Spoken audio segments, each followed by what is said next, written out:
Good afternoon, everybody. Welcome to this week, and what a week it has been.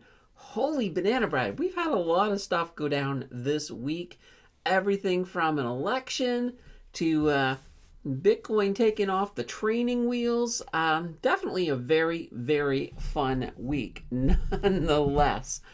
Oh boy, it is fantastic to be here with you guys. Of course, as you guys can probably tell from the picture to the side, tomorrow is Remembrance Day. So that's pretty cool. I don't know if we have any veterans in the house. If we do, you guys rock. You guys absolutely rock. A huge thank you for your service. Wow. This is fantastic. This is fantastic. All right. Before I jump into the chat, I just want to very quickly mention Blossom. So for those of you who have not heard, Blossom is that social media app that is designed for investors, run by investors, all of that fun stuff. I'm over there. If you have not yet tried out Blossom, there is a link down below. Head on over. When you're there, be sure to follow me. I will follow you back, as I like to see what you guys are posting and, get my 2 cents in every so often as well. So that is always fun. All right, let's jump into the chat right away. Here we go. I don't have the first comment. I know there was a comment before Mary. That was from Jonathan, basically saying he was not going to be late today. Fantastic. And that's what Mary is saying. Good for you, Jonathan. So I guess it doesn't translate. Any of the comments that happen before the chat starts don't get sent over to my my thing, unfortunately. So I can't share those ones, but nonetheless, they're still all good. Mary, good to see you. As you guys may not remember, last week Mary asked for a market open. So we did one of those, and we don't do a lot of market opens, but we actually did one on Friday. It was a lot of fun. We had a lot of people in the morning. It was just a lot of fun. As of course, this whole week has been very interesting, and we're going to talk a little bit more about that as we get into the news for sure. All right. Jonathan says, and I made sure to hit the like button. Absolutely. So as you guys may or may not know, Mary is the purveyor of the like button, and she'll keep you in line if you don't hit that like button. So you guys might as well hit it right now. I'm going to have a drink of coffee. You guys will notice Jill got me a new coffee mug. So it's not your typical Starbucks. It's now a Yeti. It's a Yeti coffee mug, so it keeps it a little hotter. Also, there's a little bit more in it. So that way there, if we have a long stream, I'm not going to run out, which is good news, I think, for both of us, for all of us. Definitely good. Definitely good. And of course, no lateness. Dog has coin. Yeah, Dogecoin, another one of those crypto things this week that's absolutely doing fantastic. If you have not been watching the crypto market at all this week, boy, you've missed out on some pretty big movement with Bitcoin. In fact, Bitcoin broke the 80,000 USD mark today. That translates to roughly $111,000 Canadian. So pretty exciting for those who are invested in crypto right now. There's a lot of money that I think is being made. So definitely looking forward to hearing about some of your guys' successes thus far. And the market's not done yet. That's the beautiful thing. We're not going into our crypto winter just yet. All right. Bismarcky is in the house with a happy Sunday, everyone. We got Vic in the house. Wow, some protesters, but I'm all about peace. Yeah, nothing wrong with peace. That's for sure. All right. And we got Prairie in the house with a good afternoon, Candace and community. Always good to see you, Prairie. I hope you had a fantastic birthday. I know that you had mentioned on Friday that it was your birthday, so I'm hoping that all went well. Vic says, me too, Mary. Paul is in the house with a hi. Hello, Paul. All right. Terry is in to answer the roll call. Yeah, absolutely. Good to see you, Terry. And we got Jay in the house with a hi, everyone. Kiev and Kaz is in here with a good Sunday gang. Hand pink waving. Okay, he didn't say that's. I think it gives me the description of the emoticon instead of the emoticon. So sometimes I'll start reading like hand pink wave. Yeah, it's a hand. It's Kiev and Kaz is waving. I get it. I get it. Jonathan says, quick FYI, this week is November, not October.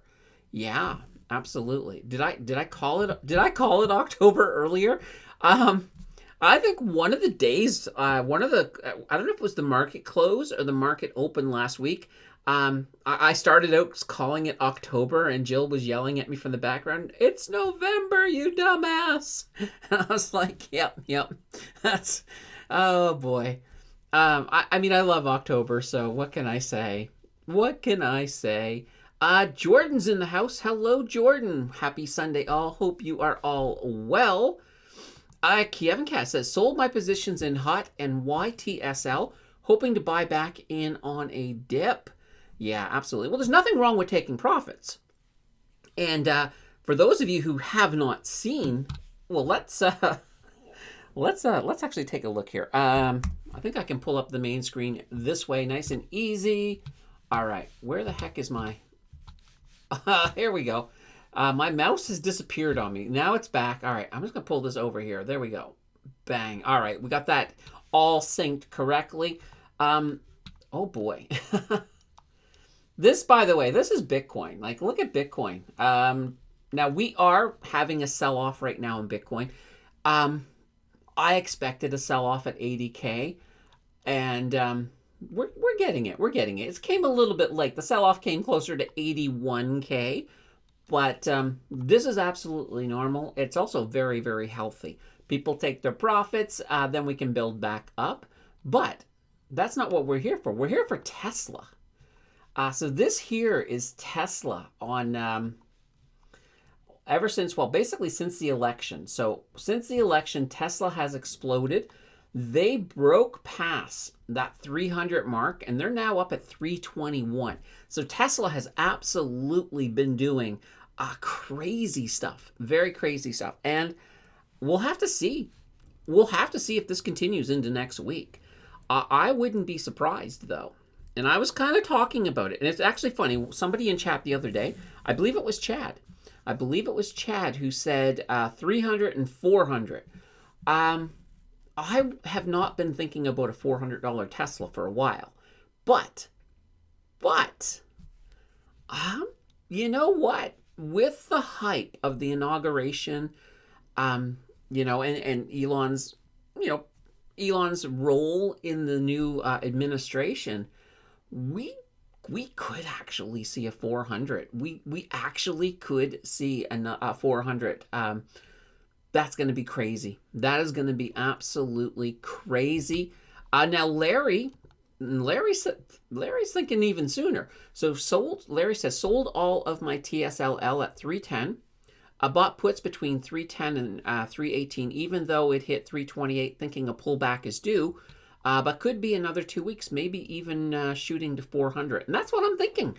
I'm thinking that, it could happen sooner. I mean, here's the thing. The normal rules seem to be out the window in the case of Tesla. What's happening with Bitcoin, that's kind of what a lot of us have been expecting after the halving. And a lot of us even said that we were thinking that we needed to wait for the election to settle down before Bitcoin started to make its move. Well, that's happened, and Bitcoin seems to be making its move. That's for sure. All right, let's come back to the normal window. We've got Roku Stittsville in the house with an afternoon all. Prairie says, yes, it's been a fantastic birthday weekend. Thank you. Always good to hear. Love it, love it, love it. Lisa's in the house with a hello, everyone. All right. This is always good news, always good news. All right. I actually need, I need my overlay window. There we go. Because that's the window I use to control the pictures over here on the side. And if we're going to hit our first news story of the day, well, what can I say? I need to be able to pull up some pictures. I will actually, before we get into the election story, I want to point this out. I had to actually make this image over on Grok because ChatGPT would not make it. Because I mentioned that I wanted a voting box, ChatGPT said, nope, can't make it. It's against my rules and regulations. I'm like, seriously? It's just a voting box. But Grok has a lot less rules and regulations. And luckily, Grok did a half-decent job. The only thing is when I do it with Grok, I do have to then take it over into Canva and format it to a square size because Grok just doesn't seem to get square. So don't know what's going on there, but the good news is the election is finally behind us. And that means that we can get a little bit more sanity in the market. We can start to taper down that volatility. Now, it's really, really interesting. As soon as the market finished, we had a lot of green in the market. And, well, we heard the word Trump pump. I know over on Blossom, people were going on about the Trump pump. Even Brandon Beavis was talking about the Trump pump. So is there really a Trump pump? Or is there a little bit more at play here than meets the eyes? So I took a look at a few things. I wanted to look. We're just going to look at the S&P 500. So I went back in time and took a look to see what we had day one after the market. So in 2024, so with Trump, believe it or not, we only had a 1.09% jump. Now, if you count your after market and your pre-market, you can say it was a 2.53%. And I would give it that. I would give it the 2.53%. So what about 2020? So when Biden took over, what did we have? Actually, it wasn't that bad. It was a 2.2. Back in 2016, in Donald Trump's first term, it was a 1.11% bump. 2012, that wasn't a great year. It was actually a negative 2.37% bump. And I threw in 2008 just for kicks. That was the year of the financial crisis. We had a negative 5.27%. Now, here's some good news. When we look at the end of the year, so when we look at the end of the year for these years, last year, in 2020 with Biden, as I said, 2.2%, but by the end of 2020, at the end of the year, that entire bump made it up to 11.48%. On 2016, when we had the 1.11, we ended the year with 4.64. So typically it will continue moving, and we typically have a good finale of the year when we have a presidential election. That is definitely good. Of course, there is that outlier. So 2008, as I mentioned, the negative 5.27, that year we ended with a negative 10.19. But that was a financial crisis, so you really kind of have to kind of ignore that. But if we take the average, though, across those years, the average ends up, and once again, it's skewed to the negative because of the financial crisis. It's skewed to negative 0.30 day after, end of year, 3.72%. So we're definitely looking at a positive market, at least statistically, based on the history of these, of these events. So you gotta love that. Now, one exception to this is Bitcoin. So Bitcoin, on day one after the election, Bitcoin crashed up through the roof, 9.01%. Fantastic. So yeah, that's definitely huge. Now, part of that, of course, is Donald Trump has made some very big promises about Bitcoin. But even without those promises, I think it still would have moved. We're basically that time of after a halvening, 5-6 months after the halvening, that's when you tend to see things start to happen. So this actually lines up really well with where we were expecting Bitcoin to go. Now, a couple of other factors, because I did mention that, the Trump pump, whether or not you believe in the Trump pump, that, that might be part of it. But a lot of it, too, is that one of the positive things with the market this year is a lot of people, we were expecting things to be a really close call. That's what the media was telling everybody. It's close. All of the polls are 50-50. The counting is probably going to go on for a long time. So we were expecting the counting to go on for like a week, maybe a half a week if we got lucky. But the fact that the counting, and we knew the results that same night, pretty much going to bed, I knew the results. But yeah, the whole thing was clinched pretty fast. The market loves that. The market loves that. All the uncertainty is gone. That's all taken care of. Now, a funny result though, and this happened as well back in 2016. Google searches. Apparently, there was an increase in the amount of people who searched how to move to Canada by about 5,000%. So that I thought was just kind of funny. I threw that in because I thought it was funny. Unfortunately, for anybody who's not happy about Donald Trump and wants to go to Canada, we're kind of tightening up. We're making it a little bit harder to come into the country. So they may not have any luck, but I think it's the same thing. I mean, it happened in 2016, and we did not have a big influx in Canada of, Americans seeking refuge from Donald Trump the first time. So I doubt we're going to have it the second time. I think it's more or less people just overreacting because, it's just the way it goes. All right, let's pull this back here. Michael says, what happened to the drug companies like Pfizer and OGN and the rest in the sector? And that's a good question. I have not actually looked at Pfizer since the election, but let me see here. I think let me pull this up. We'll take a quick little gander here at Pfizer. BFE, here we go. Why did I say that? Why did I say that? There we go. There it is. And I don't even know what I was thinking. I pulled it up and I didn't see Pfizer there, and that's why I was saying, why did I say that? Did I get that wrong? But no, I got it right. We're all fine.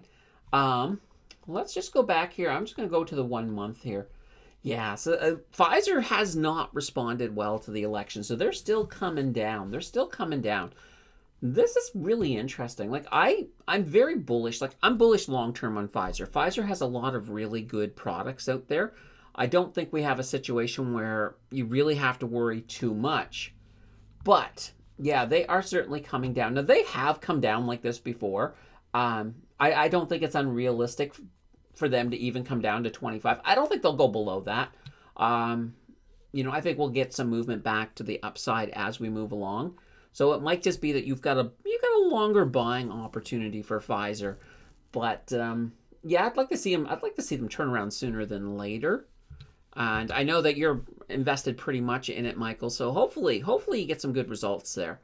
Prairie says, no snow on my birthday. 2016 was the last time there was no snow on my birthday.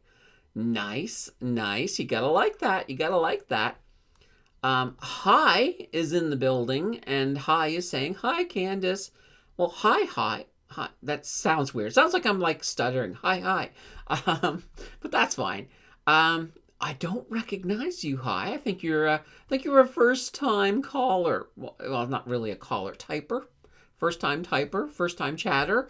Welcome. I always love it when there's... I love seeing new names. I just absolutely do. It's so cool. Bleak is in the house with a hey all. Now, I also love seeing all the familiars too. I don't want to sort of downplay that too, but it's just always fun to see somebody step up from the lurking mode and say hello. That's always fun. Let's see, Grok.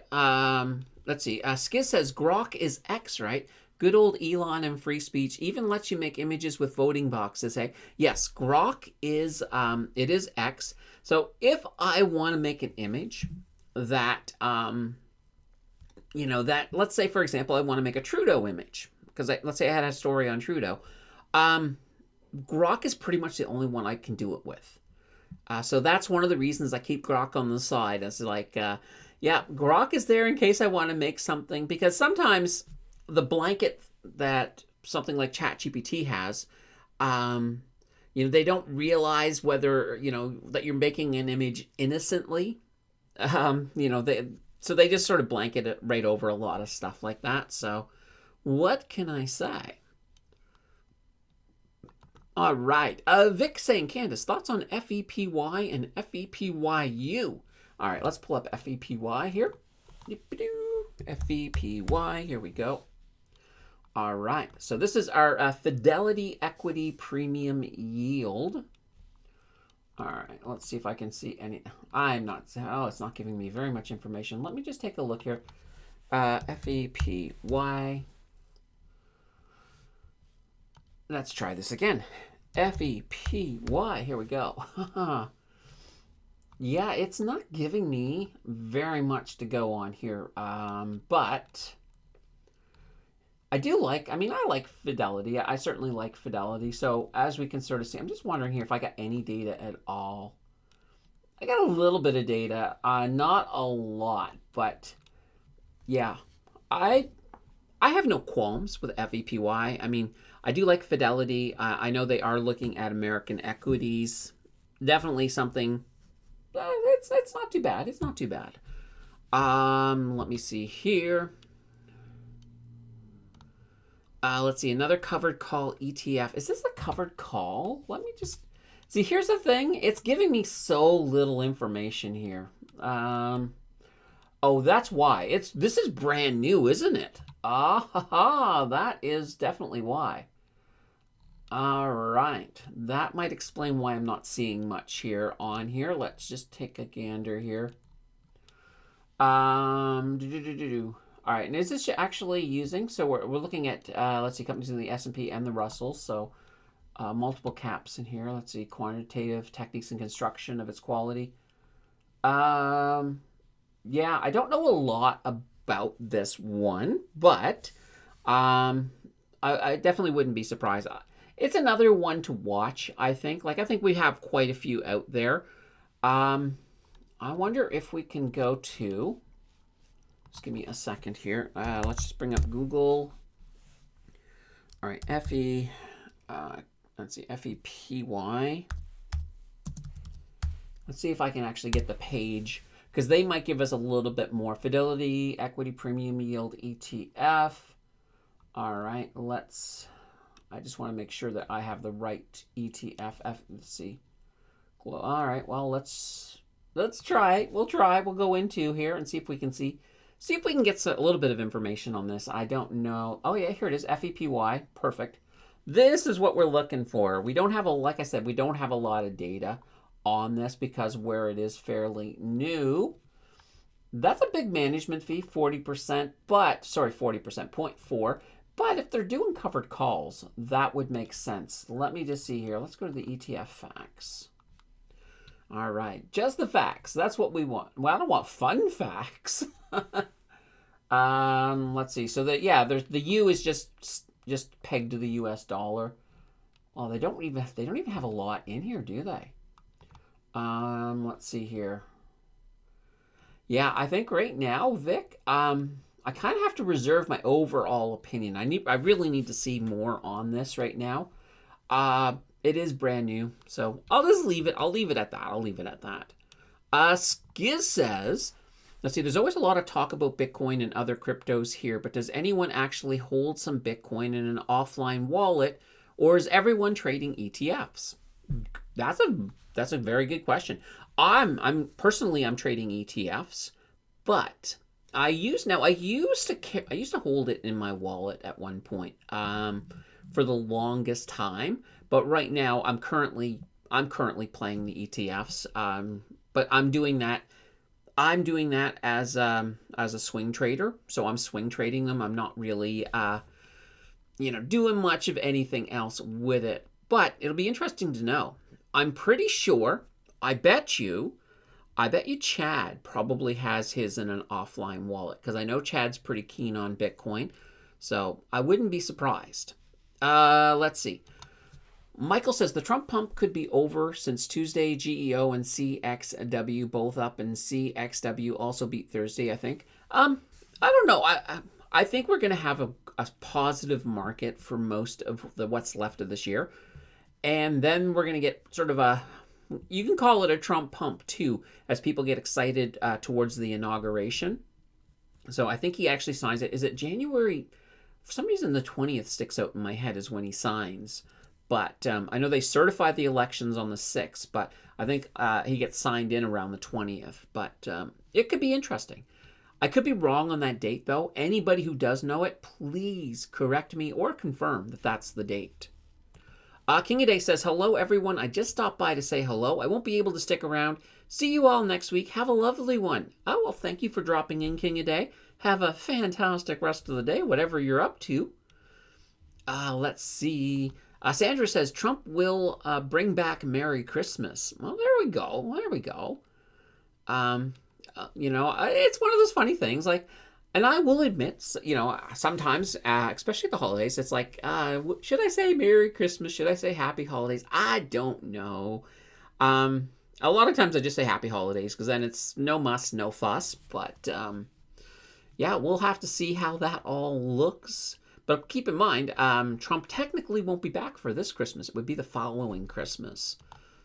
Let's see. Pfizer beat with a 106 and a 0.42 dividend and even raised the outlook. Yeah, but they're still, even though they're still going down, like I said, I do think Pfizer will recover. I don't think you have too much to worry about. All right, so they have 110 drugs in different phases and about 30 in phase 3 trials and even a few drugs approved. Yeah, Pfizer has, if you ever look into the history of Pfizer, they have made a lot of really important drugs. I can't remember all of them off the top of my head, but I know that I did a deep dive on Pfizer, I think a couple of years ago. And it definitely, I have them listed in there. So they have done really good. And I'm bullish on them. Overall, very bullish on Pfizer. Larry says, Munger's Daily Journal, a DJCO, jumped another $100 thanks to Canada finally fully implementing their software into the justice system, so they're finally paying. Nice. Paul is saying, Vic, I think you'd be better off with MicroStrategy. Yeah, MicroStrategy is in for another big jump on Monday, thanks to what Bitcoin's been doing over the weekend. So that's not too shabby. Okay, there we go. I was right. January 20th is the inauguration date. Perfectly. At noon. High noon. High noon in Texas. I don't know where. Actually, I imagine it's Washington, but high noon just sounds like it should happen in Texas. But that's fine. That's fine. All right. I finally caught up. Let's... we're in this zone. All right, I'm going to come back to the other zone here, and we can actually move to the next story. Here we go. All right, so we had a jobs report that dropped on Friday. So that's fantastic. So unemployment, we were actually anticipating unemployment to tick up to 6.6. But it did not. It stayed steady at 6.5. This is great. It was at 6.5 last month as well. So unemployment seems for now to be under control. Now employment, though, we were expecting 32,000 new jobs. We only came in with 14.5 thousand new jobs. So unemployment definitely fell short. Last month it was at 46.7 thousand. Now, when we actually break this down a little bit more, full-time jobs, we actually added 25.6 thousand, which is really interesting because we actually thought we were going to lose. We actually anticipated losing 22,000 full-time jobs, and we were thinking we were going to add a whole bunch of part-time jobs, so 54,000. But this time around, we actually lost part-time jobs, so another 11.2 thousand down.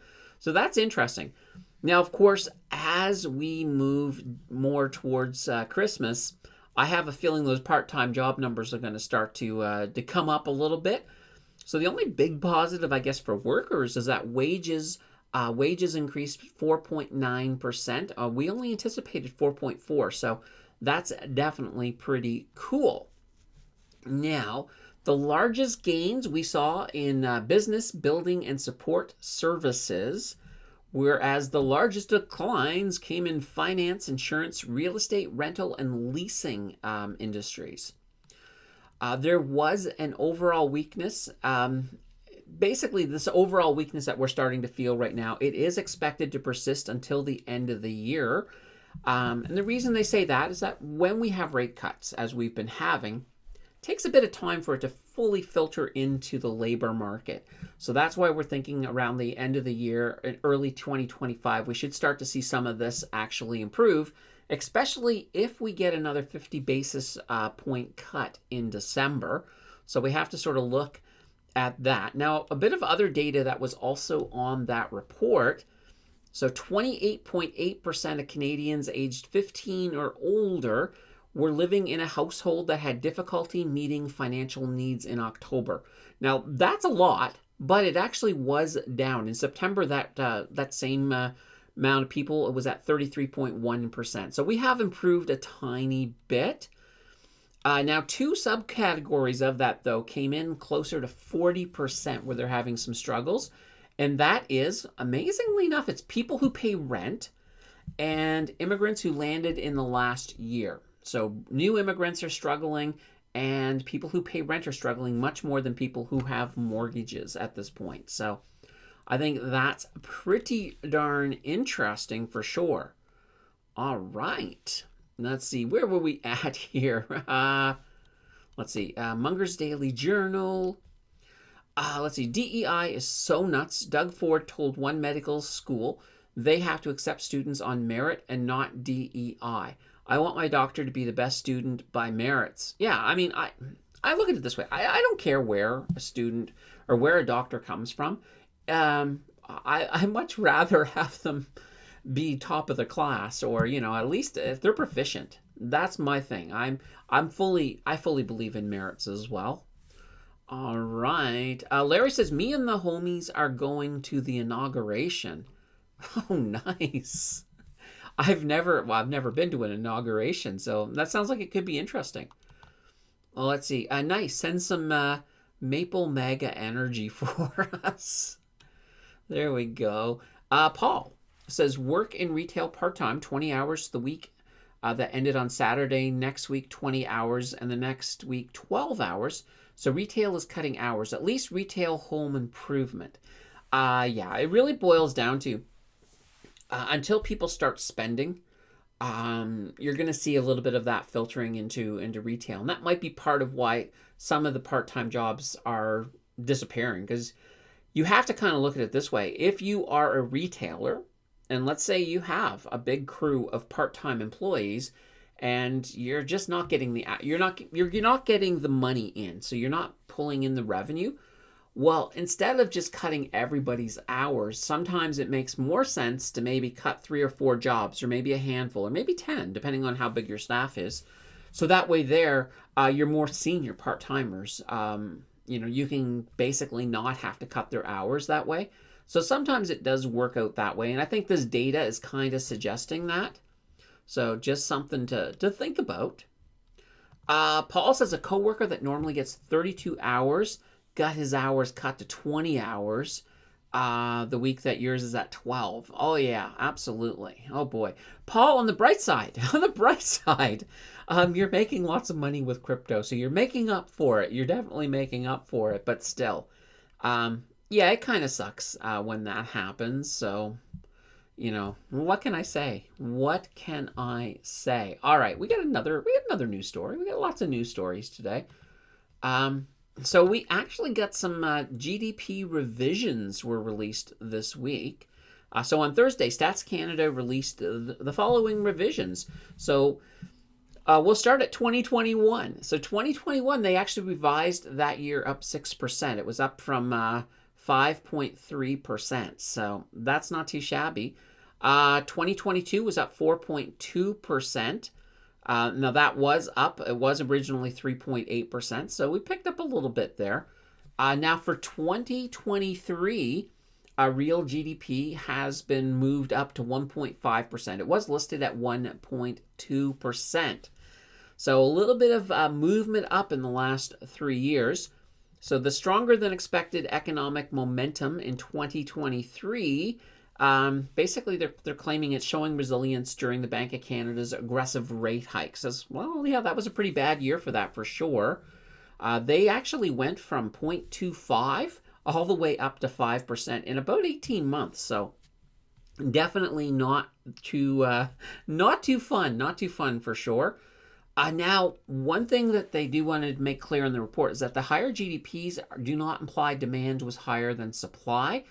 It's more that there was increased business investment leading to higher potential growth. So that's where this is all coming from.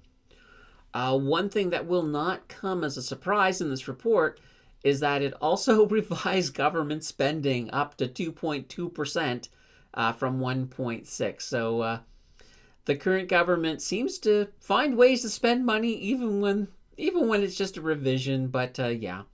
Now, that did include provincial and territorial spending. Basically, that sort of offsetted a decline in federal spending. So this one here, you can't fully blame the feds. This was I think a lot of the provincial territorial coming in with that. So what can I say? What can I say? You gotta love it. You gotta love it. All right. Let's see here. All right. Temperance Ministries saying, why is BCE always tanking? Oh, our good old BCE. One of the nice things, and actually let's pull this back up. Here we go. Let's head over. We'll pull up BCE. They actually did rebound a little bit on Friday. So here we go. Yeah, up 1.41%. Let's just pull up. I'm going to pull up the 3-year here. Actually, you can't even see that rebound. We'll go to the 1 year. There you can see that tiny little tick up here. So BCE's had a lot of issues. First of all, the entire telecommunications sector, there's a problem with Canada's telecommunications sector. There's one of the problems is that all three of the big three are in a lot of debt. So we got a lot of debt, and we don't really have a lot of place to expand to. It's kind of like, even though we've been increasing our population, there's just not a lot of room. And that's one of the reasons that Bell made a big purchase that was announced last week. They bought a telecom company on the west coast of the U.S. So they're looking to expand into the U.S. And that makes sense because we really don't have any more places you can expand to in Canada. Now, the rate cuts are going to help our telecommunications, no doubt about it. It's going to help all three of them. But this here was a move by Bell that, it did hurt them a little bit. Now, the purchasing of this company, most of it was paid for by the fact that Bell went and sold off their whole Maple Leaf sports thing. They sold that, I believe it was to Rogers. So they've been pulling the money in. Now, the funny thing is, a lot of people, when they sold off the sports assets, a lot of people were like, oh, great, they're going to put that on their debt and help themselves out that way. But nope, that's not what they did. Instead, they, of course, bought this other company. That helped push them down quite a bit. So they have a steep recovery in front of them. But the good news is, I think they're positioned on the other side of this recovery to actually be in a better spot than TELUS and Rogers for that simple reason. Now, Rogers could be a close call because Rogers did, when they bought Shaw Communications, that certainly opened up a lot of things, but it created a lot of debt. So these will be companies for us to definitely watch. And I am expecting some recovery within the sector as we move towards the end of the year. So I do think we're going to see some positivity there. Bell's going to take a while, but I'll tell you, I have not lost faith. I bought another stock for the challenge as they were down, and I'll continue to do that because I think Bell is right now I think Bell's going to be just a fantastic option going forward. Now, I do know they have said they're not going to increase their dividend next year, so that's kind of that one little thing. It's a negative, but I think right now it's not like they're going to cut their dividend. So right now it's still a nice looking dividend, but I'll ride that wave up for sure. All right, good old Bell. All right, let's Let's try to get back. Here we go. Whoops. You know what? I actually have to be clicked on the main window for that to work. All right. Let's get to our next. We're getting through the news pretty fast. All right. This, oh boy. This is my Warren Buffett beaver. So Beaver Buffett. So just took a while to get something I liked. I was trying to create a Warren Buffett beaver version. So we now have one. So Warren Buffett, he's been stacking some cash. So Berkshire Hathaway, they've increased their cash holdings up to $325.2 billion.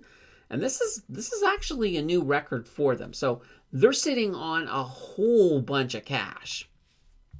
Now, in fact, right now we're looking at about the 8th straight quarter that Berkshire has moved more money to cash than the money they've actually spent investing. So most of their money's been moving into that cash position. I don't want to say most of their money, but I mean, their free money. They still have a significant amount of investments, of course. Now, because of this, and this is a question I get a lot, is this a sign of an imminent crash? You know, is Warren knowing something that the rest of us don't know? You know, that's a thing. The answer is kind of maybe not. We can't definitively say there won't be a crash, but according to Warren Buffett, he says that he's just not seeing many well-priced opportunities in the market, which is funny because the market just keeps on going up and up, but he's not seeing many well-priced. So his idea is that he's holding out for opportunities that have little risk and at the same time have some great money-making potential. So what are you guys thinking? Are you starting to move anything into a cash position? You know, why does it say October 27th? That's a really good question. Oh boy.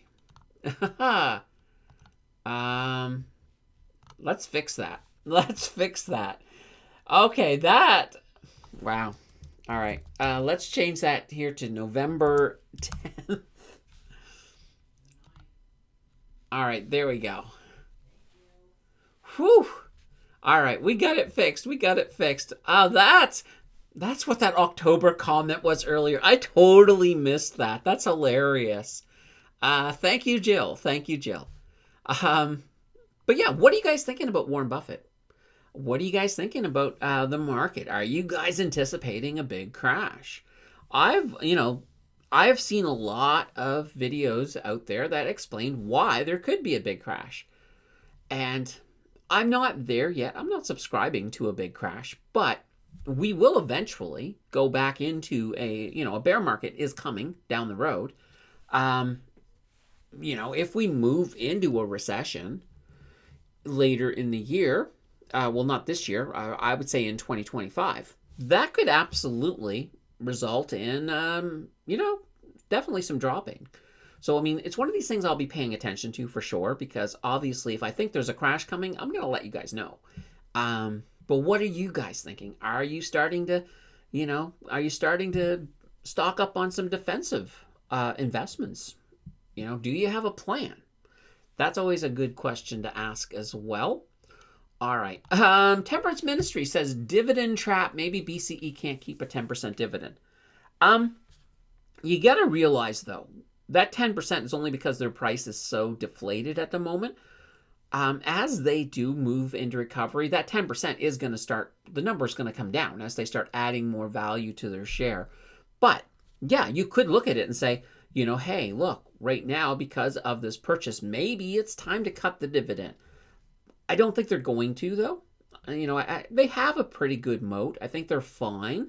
And as long as, because you got to keep in mind, as the interest rates keep coming down, the servicing on their debt, that's coming down. So there is money being created by the whole process. So I think that will probably keep them from cutting the dividend. But here's that thing. The argument of them being a dividend aristocrat, well, that no longer holds water if they're, because they're not going to raise their dividends. So that no longer holds water. That's not an incentive for them to not cut the dividend. So it's going to really boil down to whether or not it makes sense.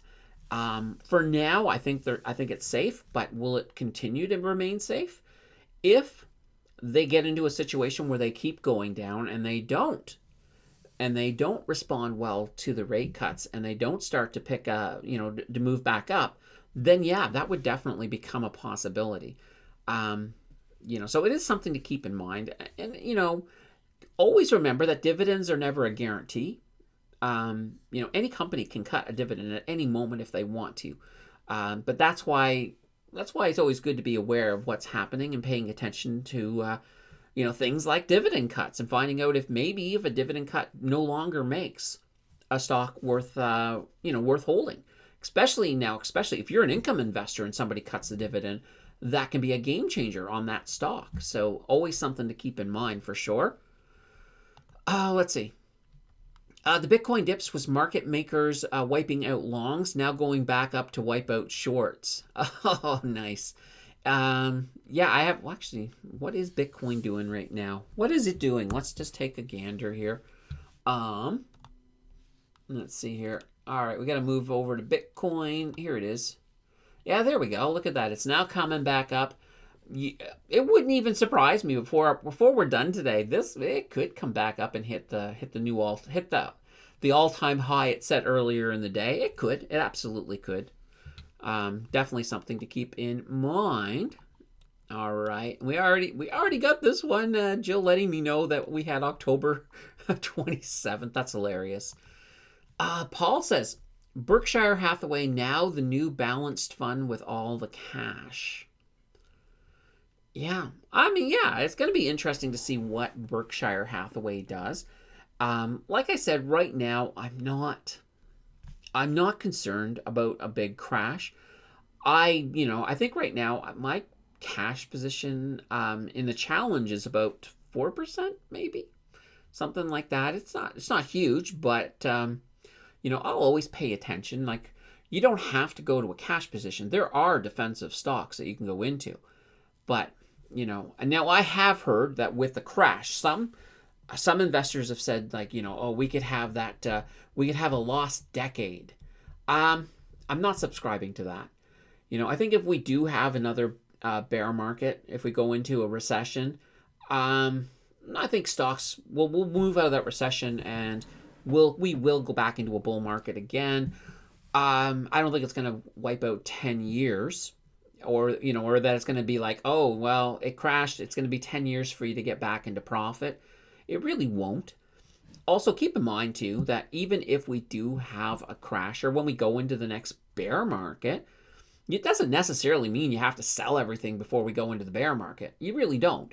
A lot of times what you can do is, obviously, if you have something that's way overpriced, you might want to make some decisions based on that. But in the bear market, this is a wonderful opportunity to start averaging your adjusted cost base down. So as some stocks start to get cheaper, you can add more to your bags, and that will pull your adjusted cost base down. So you'll be back in the green faster than if you just sort of waited out without doing any buying. So, and that's kind of the interesting thing. It is true that a lot of millionaires are made in bear markets. It's from the stuff they're buying. Like, just imagine if you had a big bag of cash on the pandemic, when we had that big drop in March of 2020, that you could have turned that big bag of cash into a much bigger bag of cash pretty darn fast too, which is kind of interesting. All right. Frank is saying the best way to buy Dogecoin. It really depends. So normally you'd have to sort of look at, we have a few different exchanges that you can certainly buy Dogecoin on. Wealthsimple, that's a simple one. Also, CoinSquare. You can't buy it on ShakePay though. ShakePay is just Bitcoin and Ethereum. But yeah, so basically what you would do is you would have an exchange. Now, if you're buying a lot of, even if it's Dogecoin, You can also move that to to basically an offline wallet, so a hardware wallet. That's the safest way to hold crypto. I usually say if you're looking at one of the bigger exchanges, whether it be CoinSquare or I'm trying to think of that stupid WonderFi. They're also pretty big in Canada. Um, you could hold it on there if it's small amounts. I usually say don't worry about it. It's not really that big of a deal. But if you're holding a lot, like especially Bitcoin, like let's say for example, you've got more than a Bitcoin, you probably don't want to just leave that on an exchange. Even if you think it's the safest exchange out there, well, the safest exchange is only the safest exchange until it isn't. So you don't want to be that person who loses Bitcoin for that reason. So if you have a significant amount of any crypto, in my opinion, you want to sort of look at custodianship of your own. So whether it be a hardware wallet, so that's kind of the way I would look at it. But yeah, I mean, if you're in Canada, and I'm not sure if you're in Canada or not, Frank, but if you're in Canada, WonderFi, CoinSquare, or, I can't remember. I think that's the name of them. Oh, there's so many of them. Those would be my options for Dogecoin.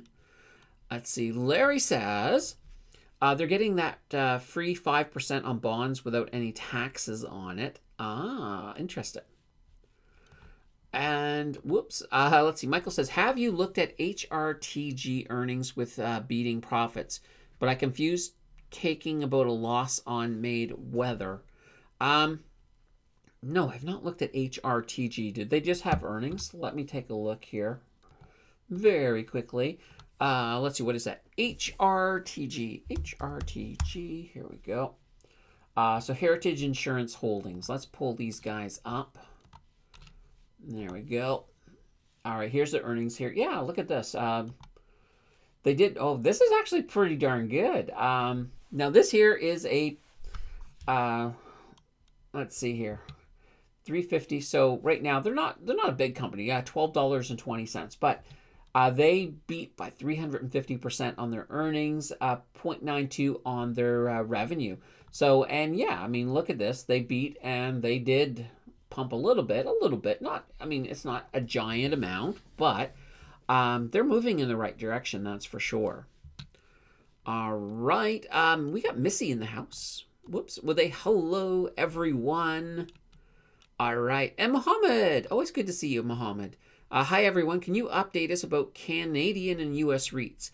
I sold all of them a few weeks ago and collected nice gains before they started to dip and wonder if I should start buying them again. Okay. I'm still very bullish on REITs for sure. Now, let me pull something over here. We're going to go to HMAX because you guys know I do love the HMAX. All right, here we go. So HMAX, yeah, they've, have I grabbed the right one? No, yes I did. No, I did not. Sorry. RMAX. All right, I was looking at it, I'm like, wait a minute, what did I do wrong? No, RMAX, here we are. So yeah, they have, I'm going to pull up their 6 months. As you can see, since the beginning of rate cuts, they exploded. Like they came onto the market at $16 and they exploded absolutely from the first round. And then, of course, they had a correction. That's fine. And part of this too is they also had their dividend payout. So that is one downward pressure, but they did fall a little bit. Now they're starting to push their way back up because now we've got a 50 basis points that's sort of starting to filter in. And if we get that other 50 basis point in December, I am expecting to see some big moves from here. I have been looking for that $19 mark, but they're going to start moving back up.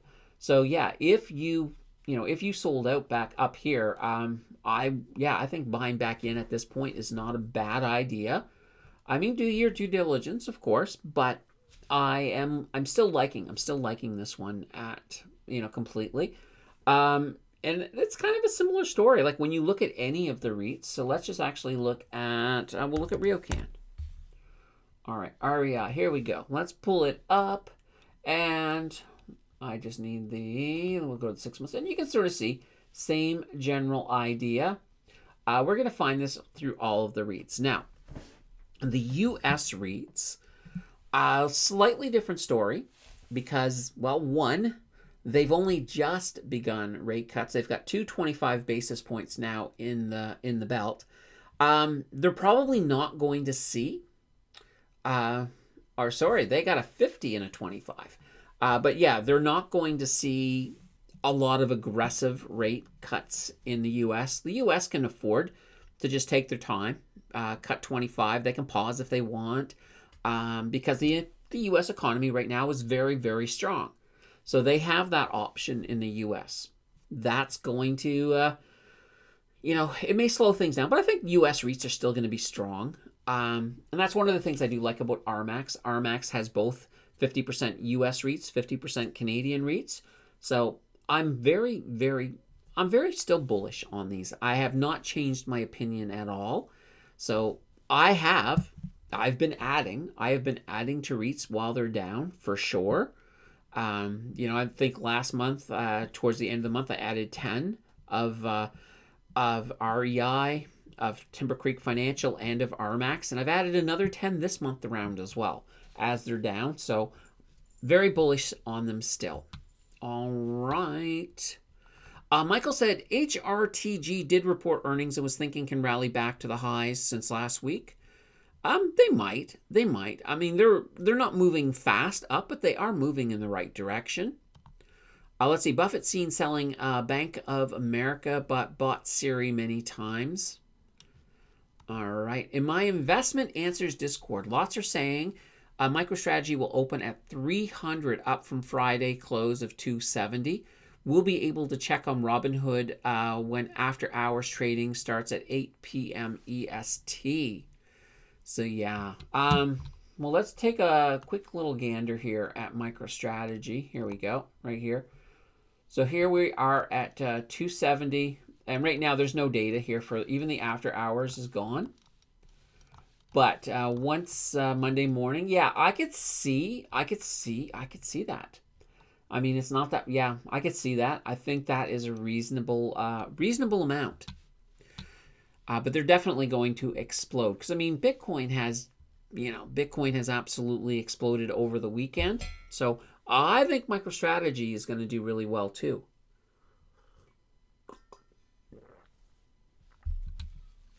All right. Bismarcky is saying 54% of my wrap is in cash ETF. I sell some monthly in DCA into VFV, ZQQ daily. Perfect. Now, somebody was saying the other day that they're looking at cutting the dividend on cash ETF.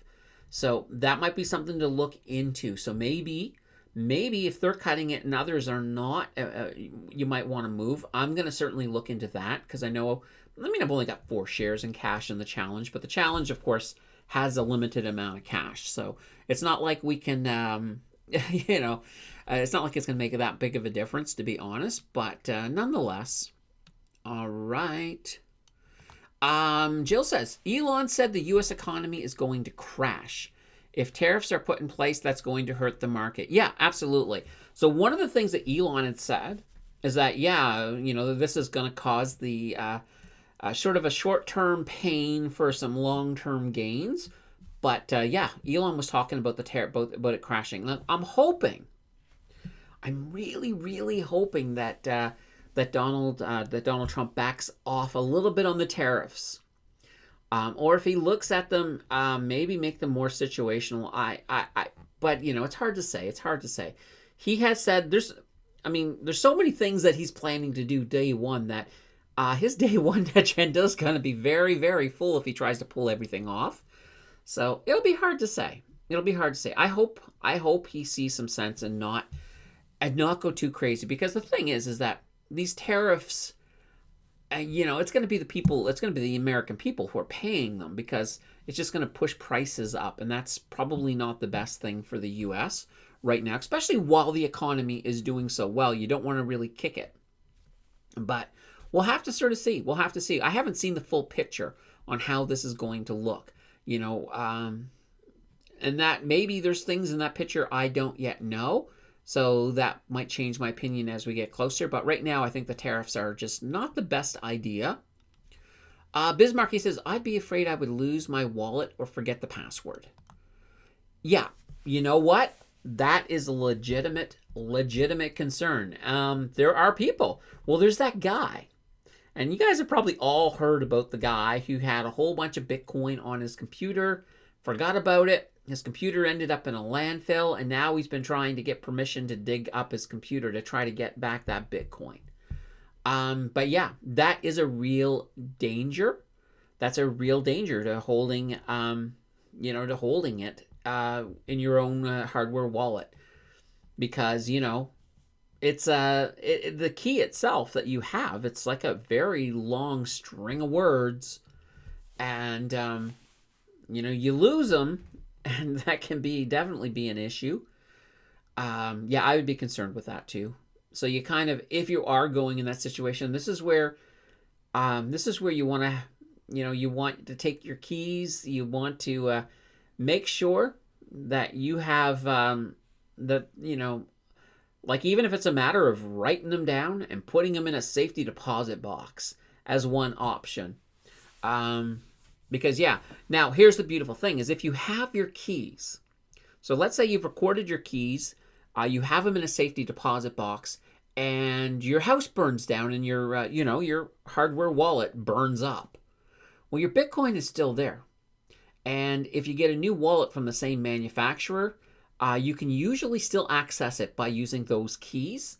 So, you don't lose it that way. But if you lose the keys, then you're in trouble. So yeah, it's kind of an interesting thing. Now it would be nice.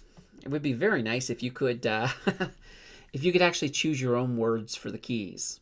But you're not allowed to. I mean, you're choosing. It's not that you're choosing words. I mean, they're giving you the words. But it would be nice if you could choose them, and if you could put in your own custom words. Might make it a little bit easier. But the whole idea is that you're probably not going to memorize however many words. What is it, 16 or something crazy like that, or 20? You're not going to memorize them. I mean, well, some people might be able to if you have a really good memory, or you use like a word association to put it into your head type thing. So just something to think about. Paul says the only thing is Wealthsimple crypto charges. Yeah, they do a high fee for each trade, 2% core, 1% premium, 0.5% generation. Yeah. So what I normally will say with Wealthsimple crypto is if you want to buy a small amount of Bitcoin and just sit on it and watch and see what happens, you got no real intent to do a lot of trading, then that usually doesn't matter, because when you pay this tiny fee when you bought your Bitcoin, a couple years later, that Bitcoin, you've made so much money that you're not really concerned about that fee. That's something that you do have to sort of think about. All right. RMAX on the U.S. exchanges. Yeah, well, it's a completely different company, Michael. So RMAX on the U.S., they're like one of that paint company. So yeah, it's two completely different companies for sure. Let's see here. Yeah, Frank says thanks, Paul. Yeah, exactly. Remax. Let's see here. Lachelle says, I only hold HYLD, HDIV, HCAL, HDIF, and HTA. Okay. Those are a lot of pretty good ETFs. And it looks to me like you definitely got some good income coming in through this as well. So that's not too shabby. Niece, good to see you, Niece. Hey, all, late to the party, but can catch up later. Absolutely. Always good to see you. Always good to see you for sure. Michael says, what about a rebound on CAG and KHC and HRL? And I can't understand the sell-off of these when people must eat and feed their families. Yeah, that's kind of an interesting thing. But you also have to look at, too, that when people are struggling with cash and credit, it sometimes means that they start making simpler choices when it comes to food and it comes to feeding their families.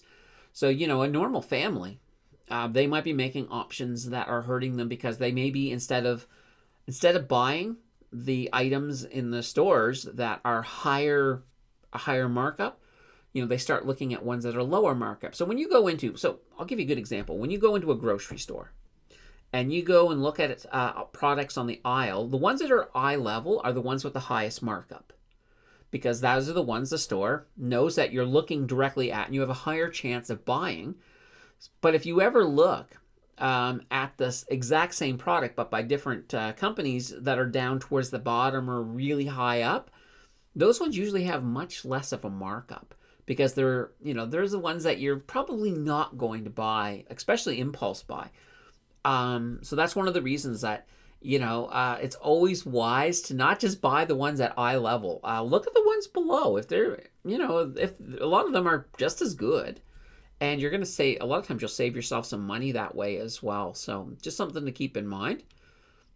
Janie says, is that Investment Answers Discord free? Is there a cost? Interesting. I don't know. Paul, let us know.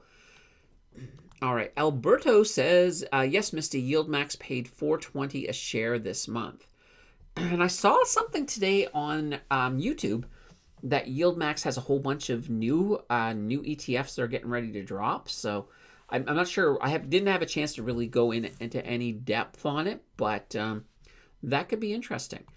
Actaz says, I'm thinking of switching from RS to RMAX. Yeah, so RX is basically it's a split core, but very similar. But RMAX, I do like RMAX a lot.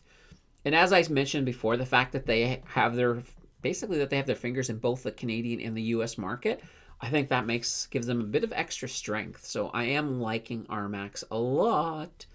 All right. Michael says, BGS, can you look at the earnings from last week since insiders started buying after earnings and a 19 dividend unless they lower the dividend? BGS. All right, let's pull up BGS. I probably already have it here because I'm pretty sure I've looked at it before. But let's see here. Yeah. All right. Oh, no, I haven't. Okay. BGS. I probably looked at it on the other one, but yeah, here we go. Here's BG. Look at this. Wow. Yeah, here's their earnings here. They did not do well. Look at this. So they missed. Of course, their earnings by 34.55%, and they missed their revenue by 2.69%. And, well, you can sort of see. Let's see here. Let's pull this up here. So they were sitting up at 881 there, Michael. And, yeah, well, look at them now. 650. That's a lot. That's a lot of loss. So, it makes me think this is one of these ones where I would want to dig a bit deeper go in and take a look and say, because normally a missed earnings doesn't like torpedo you this much. So there might be other stuff going on, but definitely, yeah, this one's hard to look at. This one's absolutely hard to look at. Let's see. Alberto says, use a Tangem card. It's the best. No passwords. There we go. And store all your tokens. Yeah, and I've seen all kinds of things too. Like you could buy these metal plates where you can actually, you engrave your passcodes into it, your keys. That'll survive your house if it burns down. But this is the thing. You have to be really careful. Like here's what I did. I will tell you guys what I did. I took my keys. So I took my keys and I put them in the middle of a document. So I took a document and I sort of had an idea, like, every third paragraph would start with one of my keys. And unless you knew that every third paragraph was going to start with a key, there's no way you would figure it out. And it was just all it was a really big document, tons of words. But that's what I had, and I had that in the cloud. I had it on my, in my hard drive as well. I think I had it on an external drive as well. So I felt very confident with that.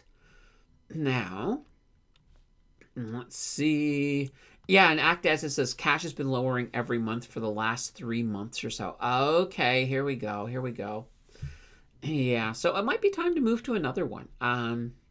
Which is really, yeah, I don't want to because I like cash, but if I've got one that's not lowering, I'm going to move to that one, just simple as that, because the more interest I can get on, money that's just sitting there, the better.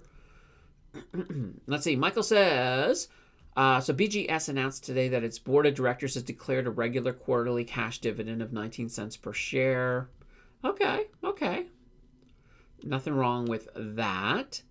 But at the same time, I mean, Let's hope let's hope they can bounce back because that's quite a drop, Michael. Let's see, Coinbase cheap rates. They did name brands, yeah. And you know what? Here's the thing with name brands is that sometimes if you look at the no-name brands, a lot of times the no-name brands is made by pretty much name brands. It's like what they have left over. But yeah. Oh boy. Here we go. Temperance Ministry. I have been buying AQN, going in heavy, getting ready for a good 2025 for AQN. What sectors are you looking at for 2025 that are good value? Don't worry, Temperance. I will be doing videos on that, sort of a 2025 in preview. So I have to do a bit more research. I'm not really ready to say which sectors, other than I will say this. I am bullish on REITs, for sure. I'm bullish on utilities because I think that's going to go, both of those are going to go well into 2025. I do think communications is going to rebound, but it's going to be a lot slower. So it's kind of like a mild bullish on that sector. AQN though, and oh boy, let's go to AQN. Let's take a look. So AQN is one of these companies that they just, and I'm going to pull back 3 years. They're hard to love nowadays. They are hard to love. So as you can sort of see, they have fallen big time. I mean, look at this. They were up around 18. So, they have pretty much, they're worth about a third of what they were. But, they've cut their dividend. They've been doing everything they can to try to sort of recover. One of the things is, for the longest time, I was feeling like they were going to do it. I was feeling like they're going to do it. Now, a lot of their utilities in the U.S. are highly regulated. That tends to be a good thing for utility companies. But AQN, they're one of these ones that I want them to do well. And it's like, I wanted them to do well when they were up in here. I wanted them to do well up in here. I still want them to do well, but right now I haven't seen enough to get on board. So you're brave. I think you're brave doing this, but I will say, if they do recover, as I hope they do, you're going to look like a genius. You will look like a genius for sure.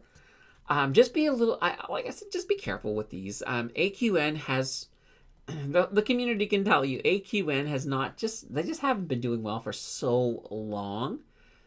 But, here's that thing. If they are going to recover, getting in at 667 is not a bad place to be. It's actually interesting. I did play them. I will admit this. I did play them. I bought some down here at the $9 range and then up around 11. I could sort of see that things were looking like they were going to go south again.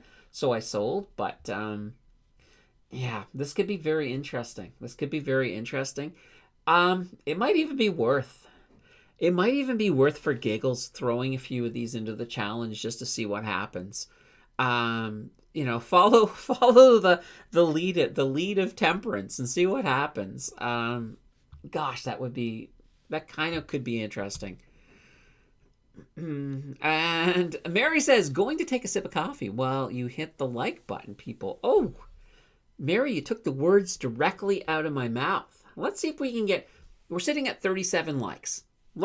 Come on, let's hit 40. You guys can do it.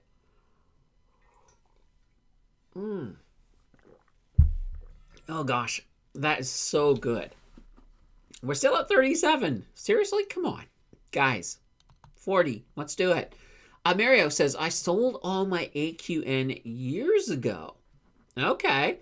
You got out before this all happened. Fantastic. Oh, there we go. We got one more that just came in. So we're sitting at 38. So there's two of you sitting there, and you know who you are. I know who you. I don't know. Actually, I have no clue who you are, but there is two of you sitting there that just and even if you think you've hit the like button, just look at it. If it's not blue, you probably haven't. There we go. 39. Let's get the last one in. While we do that, we still have we still got some more news stories too that we can zip on back over. Oh, I love this Warren Buffett beaver. Oh, there we go. There we go. There's the 40. Congratulations. Thank you, whoever was that last person to hit 40. Feel free to take ownership. And there we go, 41.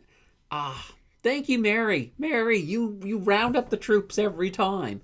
I love it. I love it. All right. All right. Our next story, it's an update. It's an update on our postal strike. So, the possibility of a strike is still alive and well, unfortunately. So, basically, the Union and Canada Post are still not able to come to an agreement. Now, the big issue that's keeping them apart, it's not wages. It's actually weekend parcel delivery. So Canada Post says it needs this to maintain, basically to remain competitive with the other parcel delivery companies.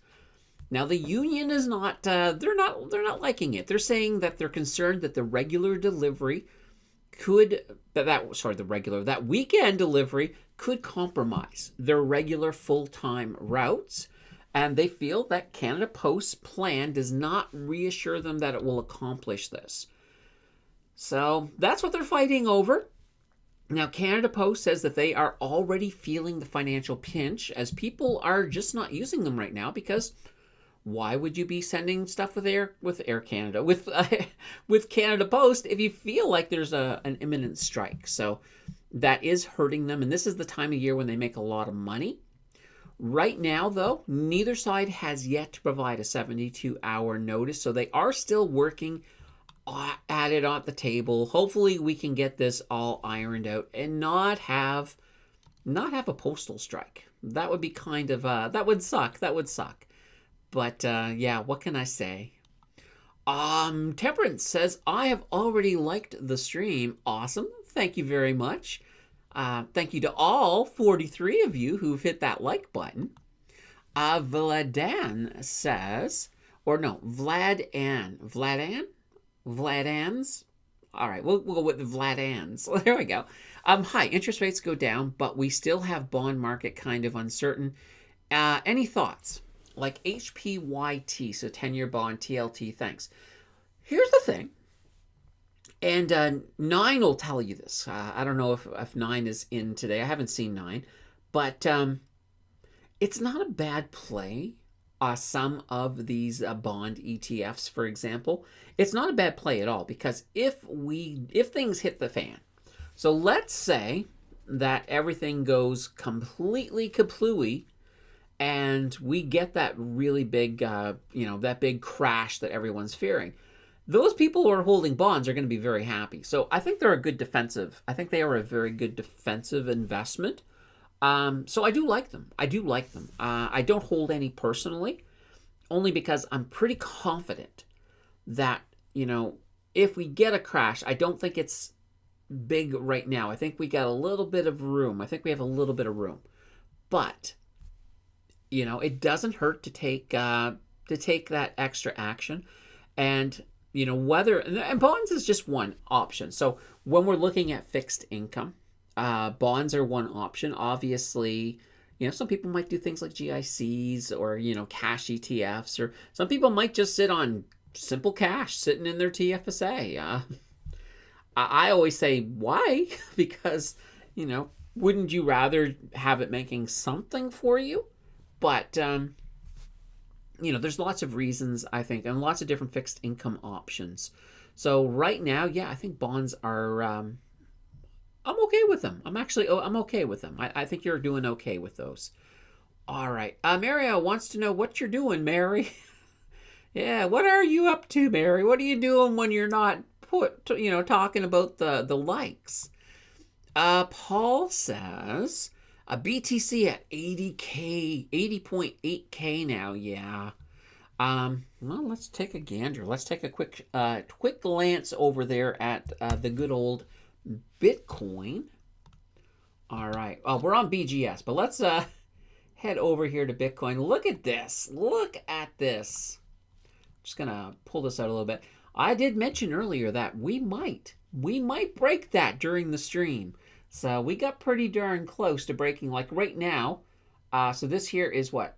81 109, I think. So let's see. Let's see if we can. I would just be happy if we just get a little over the line during the stream, because that would definitely be pretty darn cool. All right. WS Bro says, I really think bonds will outperform the stock market. Okay, there we go. So there is another person who is voting in favor of bonds. So, I like bonds. I think bonds are a good instrument for sure. All right, let's see. How much of cash would you think is good in a portfolio? It really depends on honestly, it depends on how you, well, I would say it depends on your risk level. So in my case right now, like I said, I probably have about a 4% cash allocation, and it's on the low side. I am going to be building that up slowly, because I do think we will get a market correction of some sort. It's coming. I don't think it's going to happen. Quite honestly, I don't think it'll happen before February. Maybe not even before March, because right now we're in that afterglow of the election.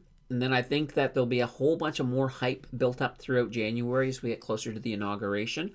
So I think things are going to stay strong, both with Bitcoin, with the market.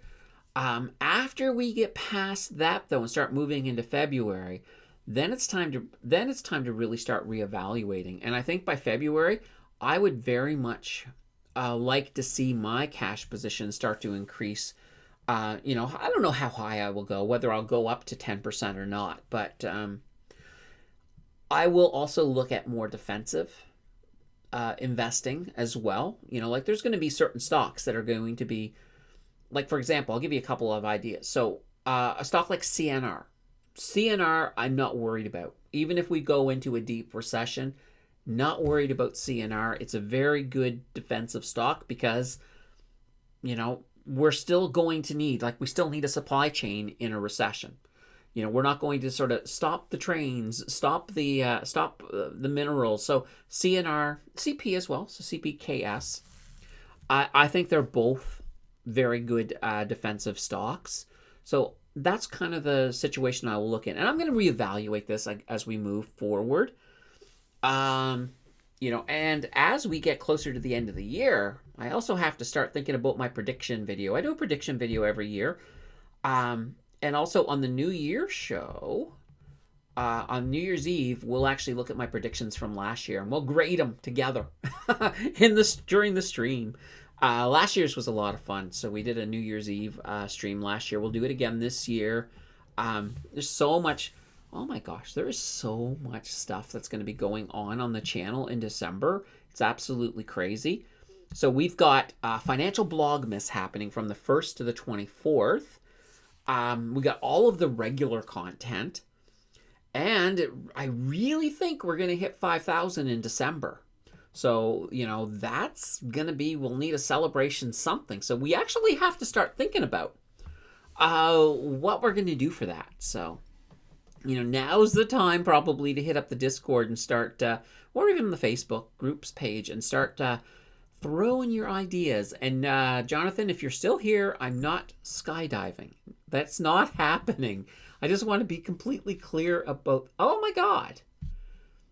Guys, as I was rambling right there, you guys actually watched it and I missed it. We got a new all-time high. It went up to 81.5. Oh my God, I can't believe I missed that. That's hilarious. All right, I'm going to move this back up. And I want to show you guys something. I'm going to pull this down a little bit. We're going to shrink this down. This way here, this up here. I added this little bar up here. This is our 100,000 bar. So I've got this so that we can see this is how far we have to go from down here to up here. But this is our 100,000 bar. We're going to see, can we hit this? Can we hit this before the end of the year? That's the question. Anyway, let's pull things back. Here we go. And I'm just going to widen things a little bit. There we go. But that's what we got going on here. I can't believe that happened while we were on the air, and I missed it, even though it was happening right in front. I was busy talking. I was busy talking to WS Bro. WS Bro. It was worth it, though. All right. Paul says, let's see. Invest Answers Discord is Patreon members, about $13.50 Canadian per month. You get trade alerts, and they usually make sense and other stuff. Okay, there we go. All right. Mario says, I've been waiting to get a bond ETFs, but I'm just looking at different ones. You know, I probably should do, I did a video probably about 2 years ago on bond ETFs. I probably should do another one. Let's see, maybe a bond ETF from Evolve. So, by the way, guys, I'm actually doing a phone call with Evolve on Thursday. So we're going to take a look and we're going to talk, because they may want to do a sponsored, they may want to drop a sponsored video on the channel. So, you know, we're going to talk, and I'm going to, you know, make sure that, for one, I mean, you know, if I'm going to do a sponsored video, like, yeah, sure, I'll hit their key points, but I'm also, I'm not going to shill. I'm not going to do that, but, you know, I do like a lot of their products, so I think it'll be easy to come to an agreement. BGS was the type of yield chaser goes for. Wealthsimple says 11.71 dividend. That's pretty good. That's pretty good. Yeah, absolutely. All right. WS Bro is saying, for a working middle class doing approximately 100K per year, would you focus on RRSP, TFSA, or FHSA? Okay, so here's how I would break it down. Your TFSA generally trumps everything. If you've got space in your TFSA, you want that filled. However, and here's kind of this this caveat, if you have a job that does RRSP matching, then you want to make sure that you maximize whatever that is. So let's say, for example, they will match your RRSP contribution up to $5,000. Then you want to be putting $5,000 through your, you know, I don't know if they do it through payroll deduction, however they do it. You want to match that, because then you get $5,000 free. So that's free money. So that becomes number one. Your TFSA, yeah, absolutely number two. Now with the FHSA, so your first home savings account, basically after that, after you fill that, if you don't actually use it to buy a home, it will roll into your RRSP. So you have to sort of look at it this way. So I kind of put the FHSA and the RRSP on the same plane, unless you are planning to buy a first home. Then absolutely, then you probably want to max that up. But TFSA is king if you got lots of space. And honestly, one of the things too, and Ian brought this up as well, every year when you get your contribution room for your TFSA. So this year, let's say your TFSA is full. Well, in January, you're going to get another $7,000. So one of the interesting things is if you're in that situation where you've got, you know, everything all full, and then you've got stuff as well on the personal side, you know, in a non-registered, one of the things that you can do is you can look at something and that, you know, that's in a loss situation, and you could take like a 7,000, you know, you basically sell 7,000 worth of it to move into your TFSA. So you can take that loss for tax loss harvesting and then move it and reset it up in your TFSA, or of course change it to something else, depending on what your strategy is within your TFSA. So that's just sort of kind of where I sort of see them. So TFSA, definitely king. And then, you know, then situational, how you would look at the difference between the RRSP and your FHSA. Keep in mind too, as you get closer to retirement, you may want to start looking at something called an RRSP meltdown. I do have a video on that. And the reason for that is basically it's all about taxes. Because if you end up with a really big RRSP, and then and then unfortunately, you know, it's, you know, your time comes that you move on, your heirs end up paying a lot more taxes on that money. Whereas if, you know, you're at TFSA, you know, it's a more tax-friendly way of passing things on to your heirs. All right. Paul says, be it BGS with 0.9 times 12 divided by 6.5 is now 35% dividend. Nice. Vineet is in the building with a hi all. Jonathan says, maybe skydiving after BTC hits 100K then. No, no. I'm not afraid of heights, but I'm afraid of falling, if that makes any sense. It's like, you can take me up high. I have no problem going up in an airplane. No problem. But you put me on a second floor window with a net below, and there's a 0% chance of any kind of harm, and I'm not jumping. You have to push me. You have to push me. It's just as simple as that. Mario says, do a sponsor video with Evolve. Yeah, I have to, I mean, we still have to have that conversation, but, yeah, I gave them the pricing. I gave them pricing on what I would charge to do. And I think it's not even, I think what they want to do, to be honest, is I think they want to pay me to do a deep dive on one of their ETFs. So, that to me is like, yeah, that's really cool. Because I would very much like to, if I do a sponsor video, I'd like to do it in my style. That's how I would like to do it. I'll definitely bring in all of the key points and everything. But anyway, we're still in the early phases. I just like to be transparent with you guys. That's why I bring it up and let you guys know what's going on.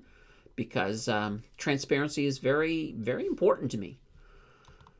Ian says, all my stocks are pretty stable. SPYI, ENB, BNS. I think I will stop reinvesting dividends and build a cash position. Yeah, there's a perfect way, guys, to make a cash position. Is just don't reinvest your dividends, right? Or reinvest them into like a cash ETF or something. So that is definitely something that you can do. WS Bro says, I'm using the RSI on charting software, buying daily oversold levels under 30 in good companies and taking my profit, and oversold above 80. It's been making wonders for me. Yeah. There's a lot of ways, but what you've just demonstrated here is you have a plan. And that is probably the best way to invest, is have a plan. Like, know when you're taking profits. In this case, WS Bro is using the RSI chart. So know when you're taking profits, know when you're buying. It's almost like, for some reason, I'm thinking of the Kenny Rogers, the gambler. You're like, know when to hold them, know when to fold them. And it's true. It's true. Having a plan is the best way to not, for one, it's the best way to deal with FUD and FOMO, because, they're not part of the plan. And it is a really good way to approach investing. So yeah, congratulations, WS Bro. You're doing it right. Paul says, BGS 2023 and 2024 dividend 19, then 2023 dividend was 0.475. Yeah, that's not too shabby. That's not too shabby at all. Let's see. Oops, last part was 2022. Okay. Let's see. Bitcoin 81 again. I know. And that happened. That happened while we were on the air. I love it. Still going. Yeah, that's why I've still got this up. I mean, we got more news, and once I get caught up with the chat, we'll get to the next news story. But yeah, it's kind of cool. Paul says, if my question seems late, I had to pause to take laundry out of the dryer. Yeah, nothing wrong with that. Nothing wrong with taking the laundry out. Otherwise, I don't know if things shrink more if you leave it in too long, but, or depending, I mean, if you got an old dryer, maybe you'll start a fire. I just, hopefully not though. A GID says, hi everyone. I heard you trade in your RRSP. Are there consequences to that? Should I use a margin account or cash account for swing trading? Okay, let's talk about the RRSP. Yeah, you can trade as much as you want in your RRSP. There's no consequences. And the reason is everything you make in your RRSP through trading is 100% taxable. So there is no consequences. The only thing, and this is the only consideration in your RRSP, is that if you're making bad trades in your RRSP, you're shrinking your contribution room. You never get that back. It's gone forever. Well, unless, of course, you can grow other assets to gain it back that way. But you want to be really careful for that reason, because, if you are really bad at trading, like let's say you decide to start day trading in your RRSP and you're really bad at it, you can burn away a lot of your retirement money. And, and that's just never a good way to go. So I still say caution with trading overall, but there's no consequences. Now, the reason there's consequences in the TFSA is because of that tax-free status. So if you get caught in your TFSA day trading, what they're going to do is they're just going to say, okay, you've lost the tax-free status between this date and this date, because that's when you were day trading, and everything you've made in that time is 100% taxable. It all becomes business income. That's what happens. It's not like they're not going to take you and throw you in jail or anything like that. They're just going to make you pay those taxes. So that's kind of why, if you think about it, why the RRSP, they don't care, because everything you make in there, 100% taxable. They're getting that money. They don't need to come in and say, oh, you're day trading, that's now business income. They don't care. It's 100% taxable already. So that's why there's a difference. Vic says, got 900 shares of TD on the dip. Oh, nice. Yeah, I mean, and TD is going to bounce back. I have no qualms about that at all. Let's see. Michael says, I know that you look at earnings, but like HRTG reported November 6th, and it isn't best to look over a written part to get a better understanding since they just report and gives more info of damage of loss. No, but there's more things than just what's in the earnings report, right? You can go and look at their fundamentals. You can use, like, for example, you could use a website, for example, simplewall.st. That's a really good one. They'll give you a full breakdown of their last earnings report, like on the fundamental side. So that's a good one that you can go through and you can sort of see a whole bunch of things. You can see some of the trends. You can see what the analysts think things are going and get some projections. And plus you can pull a lot of really good data that, you don't have to technically go through. Now, one of the other options you could do as well is you could even go to ChatGPT, download the earnings report off of their website in a PDF form and upload the PDF and say, hey, these are my concerns. Can you read the report and maybe bring me back all of the highlights or all of the important points? And you can summarize that whole thing down pretty quickly. So it will summarize all the text. The data, you just have to go through the data. There's no way around it. As a way of just to sort of get through it. Let's see. Paul says, is the real inflation actually 14% per year? So if not earning 14%, you are going backwards. I don't know the exact number, Paul, but I look at it this way. Yeah, you have your inflation rate. I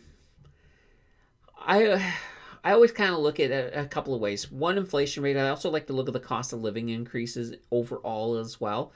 Pull that all in. So you definitely want to be beating that. I don't know if it's as high as 14%.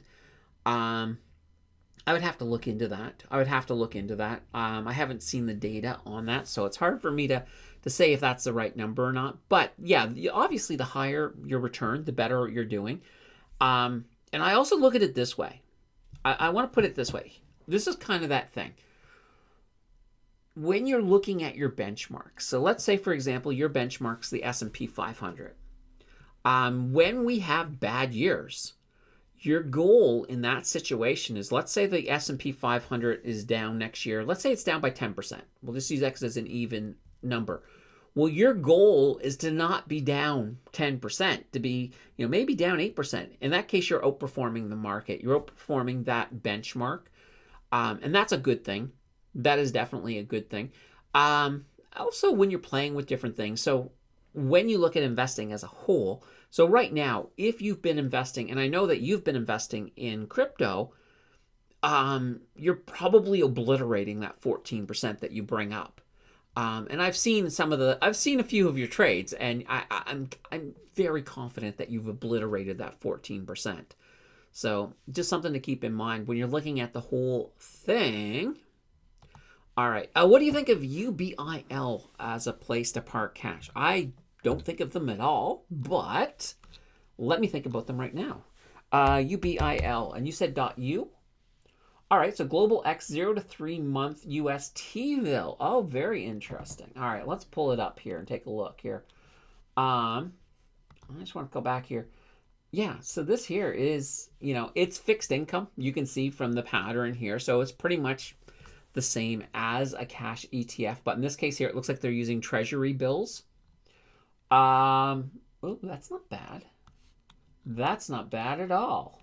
5.138%. Yeah, you know what? I'm just going to put this out here. Yeah, if cash keeps going down, this might be a perfect one to move to. I do like what I see. And I'm just going to come in here to the key data for a bit. Yeah. And it looks like, they've been consistent with their payout, with their dividends. So I would say that it's definitely a good option, Jonathan. In fact, here I am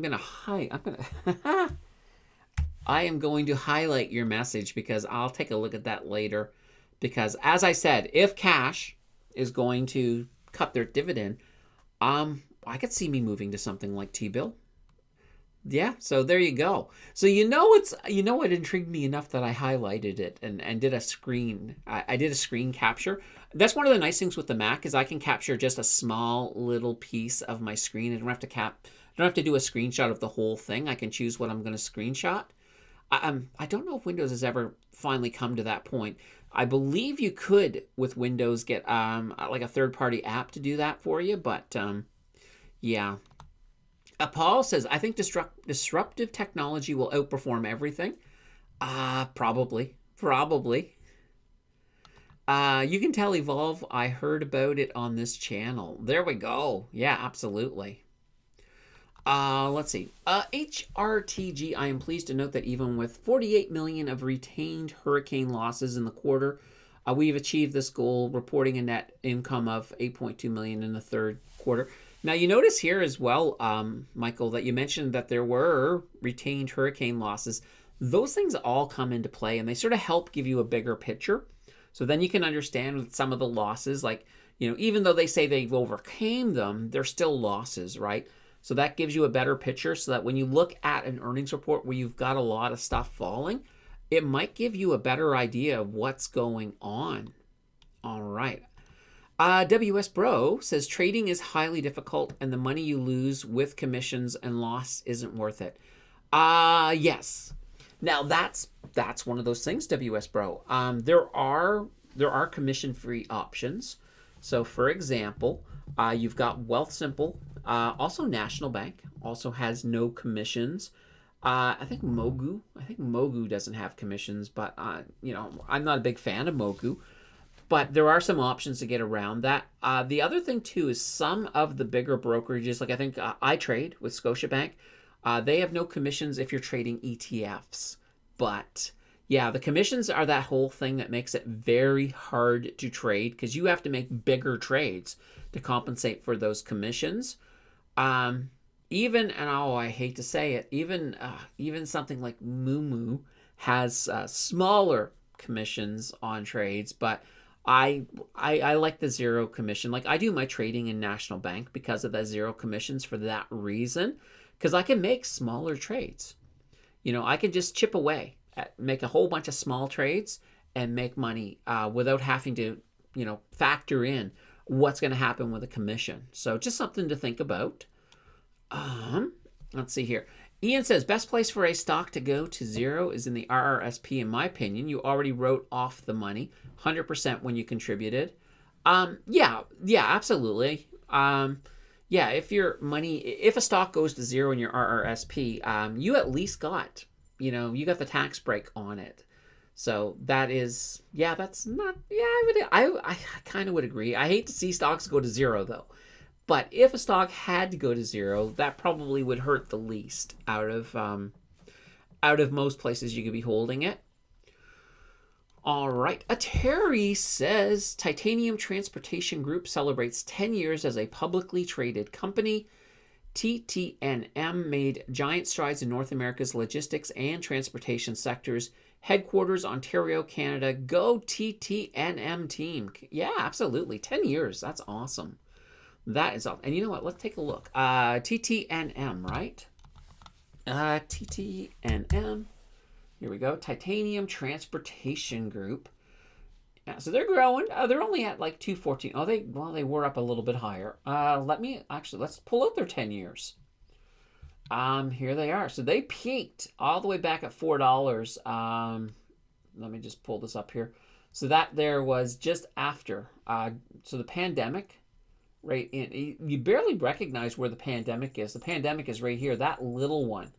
But they really responded well. Let's hope they come back. Let's hope they come back. But yeah, 10 years IPO'd, not bad. All right.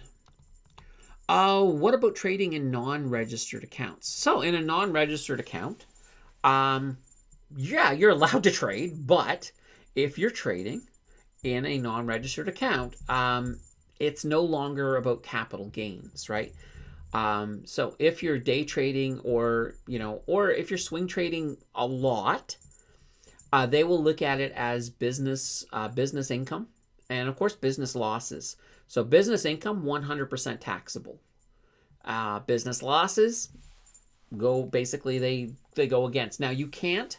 So for example, if you're day trading, let's say you're day trading in your registered account, but you also have some things in there that are just straight up investing, and you sell one of those at a loss and you get a nice capital loss, you can't actually use your capital loss against a business gain, or business employment. So there's a whole bunch of rules all based around it. But yeah, if you're trading like that in a non-registered account, then it's going to be taxed. It's business income. Simple, no ands, ifs, or buts about it. I mean, you can not claim it, and maybe they won't see it. Chances are they will, but depending on, if you're not doing a lot of it, they may not see it. But still, you kind of want to be careful. Like, how I talk about that 30-day rule? So if you're trying not to get hit in your business, so in your non-registered account, for day trading, or and you're just doing the odd long swing trades, like if you're doing long swing trades that are like longer than a month, you're fine. That's still going to be capital gains. That's perfectly fine. It's a frequency, right? That's the thing that gets you. So if you're buying and selling really rapidly, that's simply day trading, and you are going to pay taxes. They're going to get you. They'll get you on the taxes. They always do. All right. Ian says, so capital gains are taxed at 50%. Are losses wrote off at 50 or 100%? Well, losses are basically applied directly against a capital gain. So technically, it's 50% because it's 50% against 50%. So basically, let's say you had you have a capital gain of $1,000. So you're only going to get taxed on 500 of that. But if you had a capital loss of 1,000, that would write off that capital gain. So if basically they both come to zero, there's no taxes being paid. So it's still technically 50 if you think about it that way, from that perspective, but they cancel each other out. Now the thing is that you can't use a capital loss against any other type of income. You can use it against any other type of capital loss or capital gain. So let's say you sold a house and you picked up a big capital gain on that because it wasn't your primary residence. You can apply losses with stocks, those capital losses against that capital gain. So you can use it that way. All right. Michael, you're very, very, you're very obsessed on HRTG today. All right. Let's see. Sorry. There we go. Yeah. See, Michael's obsessed with HRTG. So this was filed after earnings. Form SC13G Heritage Insurance, filed by BlackRock. Okay, interesting. I don't know anything about that, unfortunately. Like I said, I'd really have to dive in deep on this one to figure it out. All right, Vlad Ans says, hi again. Borrow to invest for income. Interest should be accepted for a tax deduction with the CRA, and it goes with tax on earned income. Any thoughts? If you're going to borrow money to invest, one, you want to make sure that you've got a really low rate on that. Imagine if you had borrowed back when the prime rate was at 0.25, and then we had those aggressive rate cuts, you'll notice very quickly that all of a sudden you need to make a lot more money to break even. But you want to be a little bit careful when you're borrowing.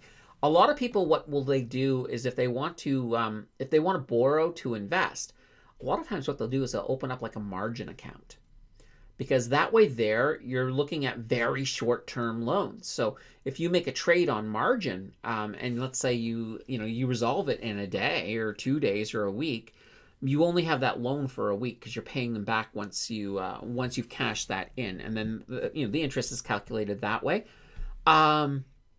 So that kind of makes a little bit more sense. You just want to be very, very careful, because let's say you get into a situation where let's say you borrowed $100,000 because you wanted to invest, and you're thinking, okay, I can easily pay off the interest just with what I'm going to make on that. Yeah, but what if the market changes direction? What if, Warren Buffett's seeing something we're not seeing, and the market does crash 20%? All of a sudden, you may not have that 100,000. If everything crashed 20%, you may have 80,000 that you're now trying to pay the interest off on 100,000. Plus, you need to regrow. So it's always I always think it's kind of sketchy. I just say be very careful with that. I mean, yes, you can, especially if you're looking at this as being a capital, I want to say a capital expense. If you're looking at this as just being kind of part of your business. So if you're a day trader, or, you could call that as a business expense, and then you could, of course, get deductions of the interest on that payment. You could certainly look at that as being something to write off as business expenses. So yeah, you can certainly do that, but be careful. Be careful with it. That would be my number one advice, is just be very, very careful, and make sure you have a backup plan. So make sure you have planned what you're going to do if the market goes sideways or goes down, and make sure that still makes sense. If it doesn't make sense if the market goes down, then you may want to second think about it. Just be very, very careful, because I will tell you, most people who day trade don't make a profit. A lot of people lose a lot of money doing that. So definitely be careful. Paul says, saw on X, hedge funds that had short positions against Tesla between election day and Friday's close took an on-paper hit of at least $5.2 billion. Yeah. I think there's probably was a lot of people shorting, because here's the thing. The media, the mainstream media was calling it for Harris, and it almost sounded like a no-brainer. So because of, excuse me, let's get a bit of coffee here. Because of Elon Musk's, his position on this whole thing, with Trump, and the fact that he was supporting Trump, if Kamala had won the election, Tesla was probably going to take a hit. And those people, all those people on them shorts, were probably going to do very well. Unfortunately, it didn't work. Unfortunately, when it comes to an election, polls are not always right. The media is not always right.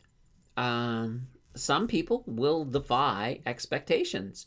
So I think in the situation with this election is a lot of the more right-leaning media and some of their polls and some of the more right-leaning polls turned out to be more accurate. Turned out to be a lot more accurate than what the polls, the left-leaning polls that the mainstream media was using. But that, I think a lot of people got lured into, and I made a mistake too. I will admit, the mistake I made is I did not keep my Bitcoin play. I pulled out on election day because I was getting inundated with Harris is going to win. All the polls are showing this, and Idaho is saying this, and I was just like, or Iowa. I think it was Iowa. So I was like, okay, it sounds like there's a really good chance. So I missed that initial bump. I didn't miss the whole thing because I got in immediately on the morning, but I missed the after hours on Tuesday night going into Wednesday. I missed that little bit of growth. So, I'm not upset about it. It's just, sometimes plays don't work. And I was just based on the information that I had. I was going with that. And I was, the information I had was wrong. So for that reason, I didn't lose money. I lost a little bit of profit that I would have had. And I'm okay with that because I've been riding things up since then. So, and right now where they're at, what are they at? We left the page. Oh, they've come back down again. But, hopefully go back up, Bitcoin. I'd like you to cross over that one more time. 9 is here. Okay, awesome. Let's see. I try to play it safe in my RRSP so I get total return and tax break. Okay, fair enough. Right. Michael's back with more HRTG. Let's see. I confused with a profit, but with a 40 million loss, but saw 2 different 13G filings by BlackRock before and after earnings. And I think they bought both time, but not sure. Okay, fair enough. Fair enough. Terry says, thanks for the positive TD vibe. All right. Michael says, HRTG, I'm trying to understand if I should sell my shares or buy more at a dip under $10 where I bought the other shares like PFE. I'm down, but I know Pfizer is a great company. Yeah, I mean, I have more faith in Pfizer, only because I have dug into Pfizer, and that's the thing. You have to sort of look at that due diligence, Michael, and go and just sort of decide that way. Now, keep in mind, I mean, you don't have to go all in on HRTG. You could always just have like a token position. So sometimes, you can sort of look at it and say, well, I may have bought 1,000 shares. But you know what? I'm kind of on the fence with this one. Maybe I'll just put in 500. I mean, you can go half. You don't have to go all in, but do the due diligence on it. I mean, and you've already been showing that you've started to do that because I'm seeing you throw a lot of information at me. I can't give you an answer though, because I would have to absolutely go digging into it. And even then, even if I had an answer, you should still not be relying on my answer. You need to rely on your due diligence, right? Paul says, multiple trades per day might become an issue with Wealthsimple. You sell stock A to buy stock B, then sell stock B to buy back stock A. You technically don't have the funds to do that because of T+1.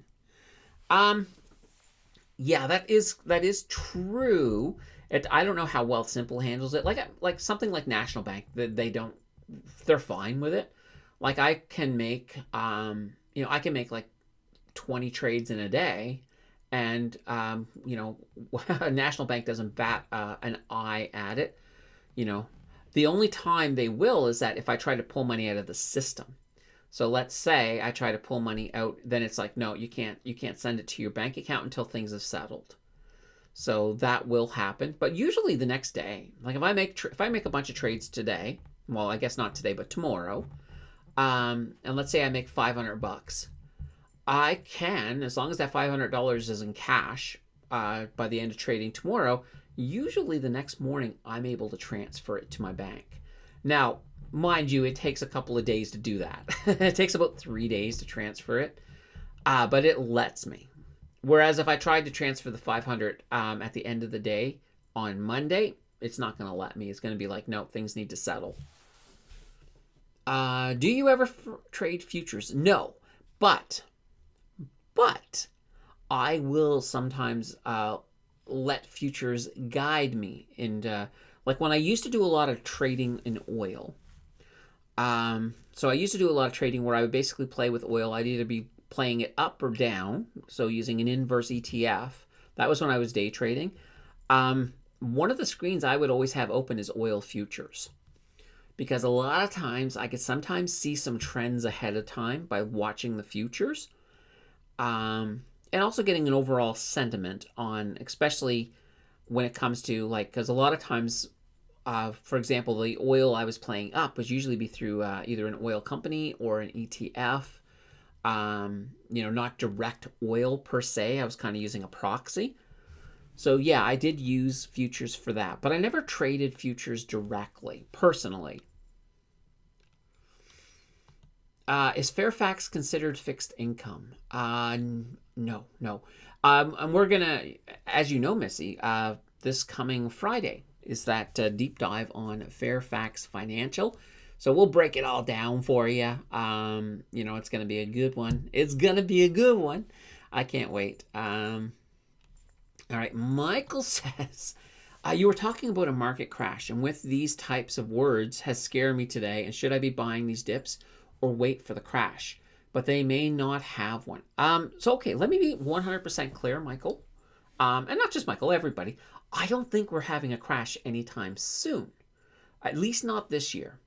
And in 2025, if we have a crash, I don't see it being Q1. It's probably beyond that. But I'm going to evaluate things as things change. Now, you got to remember, it doesn't matter who they are, nobody has a crystal ball. There's a lot of really, really smart people who did not see the financial crisis in 2018. There were some people that did, but there was a lot of times crashes can sometimes just come out of nowhere. Not that means you need to be afraid. You really don't. What you need to do, though, is you need to have a strategy on what do you do if a crash happens. So what do you do if you wake up one morning, the market opens, and things are just falling, and you're already in the red right across the board? What do you do? The first reaction is some people will be like, oh my God, it's all going to zero.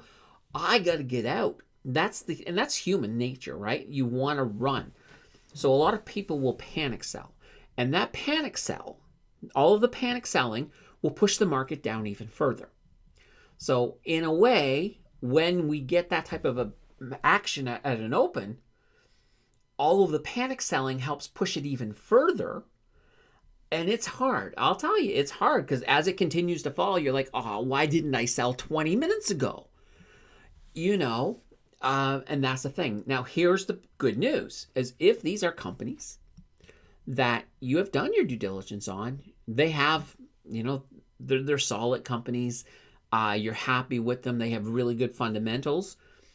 Chances are they're not going to zero. Chances are they're gonna boom back up when when the market recovers. In some cases, you may not be back in the green. Like if it's a really big major crash, and let's say we've all of a sudden it's like, we're on our way to a to a recession or bear market, whatever it may be. You may have to wait. But here's the thing: you have the choice. You can sell. Absolutely, you can sell. You can take losses. You can turn unrealized losses into realized losses. And I'm not saying you should never sell. Here's this thing. So let's say the market crashes good 20%. There's nothing you can do. Everything's down. Well, if you're looking at a stock and you're like, oh, I've got this one. I'm not very happy with the fundamentals. This is probably not the best stock. There's nothing wrong with selling that and going sideways. Like let's say, for example, I love using banks. We'll just say, let's say you have Scotia. Let's say you have TD, and TD is not looking really good, and it's looking like they're going to have a slow recovery out of whatever hole we fell into. There's nothing wrong with selling TD and moving it over to, let's say, Scotiabank or CIBC because it looks like, their fundamentals are stronger. I think they're going to do better. Nothing wrong with doing that. What you've done, as well as you've also, at that point, because you made a sideways move, you've created a capital loss that you can then use later, because you're probably not going to use it that year if everything is so far down. But maybe next year when things are up and you want to sell something that did make a profit, you can use that loss to help prevent you from paying taxes in that next year. So I always look at it that way. You have a lot of different options. You can move sideways. Sometimes you will have stinkers that you just are going to take the loss on, because one of the things is, especially depending on the company, if you have a lot of penny stocks, so if you're carrying a lot of penny stocks and we go into a recession, there's no guarantee that some of them won't that won't be the final, the final, the final nail in the coffin of a few of those stocks. So there could be stocks that go, businesses that just become insolvent in a recession. That will happen. That's why one of the reasons that a lot of people, or a lot of people, why I'm leery of penny stocks. I'm like, okay, these are not the stocks I want to hold. If that crash comes, or if a black swan event comes, they're not the ones I'm going to feel confident with in my portfolio. And that's one of the reasons I tend to avoid those penny stocks. If I am going to touch a penny stock, I'm going to look for one that has, at least really good fundamentals, so that I feel a little bit better about it if it goes into a recession. Like, for example, if you look at DIV, now they're not a penny stock, they're kind of penny adjacent. Like, they're worth, right now, they're $3 a share. Now, this is a Canadian stock, but decisive dividend. That's another company altogether. But with DIV, they have good fundamentals. They actually have a really good dividend, and they've been through bull markets, bear markets. They've been through everything, and they have done really, really well. So I'm okay with them. So that's just kind of the way I will look at them. All right. Wealthsimple is adding margin soon, I think. Still in beta. Yeah, I heard about that. That'll be very interesting. Let's see. While ubill.u is on the TSX, would you think there is withholding tax? Well, in that case, any kind of withholding tax would happen on the other side, right? So the management company of this, they would be paying that. They would pay that withholding tax on their side. So the IRS would get it before it comes into them. So the amounts that they're showing you for a dividend, you're not going to lose anything beyond that. It's just the same thing as anything American. If it's being held by a Canadian company, that Canadian company is paying withholding tax. That's just the way that the financial system works. Let's see. Missy says, Trump putting laws against credit cards max 10% interest. This is going to affect credit card companies. Yes, that will cut a lot of their income. Because you take a lot of credit card companies, those interest rates are like 20 to 30%, depending on your credit rating, of course, because your credit rating does affect the interest that you pay on a credit card. I can't believe Wealthsimple adding margin. The M happy with free iPhone 16 offer from them. Yeah, that's a good offer. All right. Tom says, starting to get into BCE. What do you think is a good cap for it? That's a good question. That's a really good question. Yeah, where would be a good place to get out would be a good question. Well, here's the thing. If you're going in right now at $39, I would probably say like maybe $50 if you're looking for a shorter term. But if you're in for the long haul, I think it's still, let's pull it up here. Let's actually pull it up here so we can see it as we're talking about it. There we go. BCE. All right, here we go. BCE. All right, let's pull it up. I'm going to bring up let's bring up the 5-year. All right, so as you can see right now, we're sitting at $39.49. Now, normally $55 tends to be roughly where they run. I'm not going to worry about this. This here was a bull market right in here, so we'll almost ignore this. And also there was a lot of money with extra supports in here, so you can almost ignore this whole thing in the early 2000s, or sorry, in the early 2020s, 2021. And then of course this here's the beginning of the bear market, and then aggressive rate cuts, and now we're down here. Holy banana bread. So I would almost say, like in this case here, because you want to get out, I was mentioning $50. So $50 is right about here. So I would say that is not an unreasonable place if you're looking at making a swing trade on it. And that's not a bad idea. Maybe that's what I should do, is just do a swing trade on the BCE that I have. So like buy a share every month. It's under I'll say anytime it's under 45. Under 45. I think 50 is as easy. If Tom, if you want to hold it for longer, like I think it's reasonable that it could easily get up to 55 again. Um, but I would say if you're looking to make a faster profit, maybe 50 would be a nice safe bet. Get in, get out type thing. When will it hit 50? It won't be this year. Probably, I can see it getting back to 50 in 2025, though. All right. Vic is saying BCE at 35 is my price. So Vic, you're going to get in at 35, are you? Not a bad starting spot, that's for sure. Let's see. Telus starting to turn around finally. GID says I kept my Bitcoin. Should have put more into it though. Yeah, I hear you. WS Bro, could you take a look at Boeing and give us your thought? Oh boy, Boeing.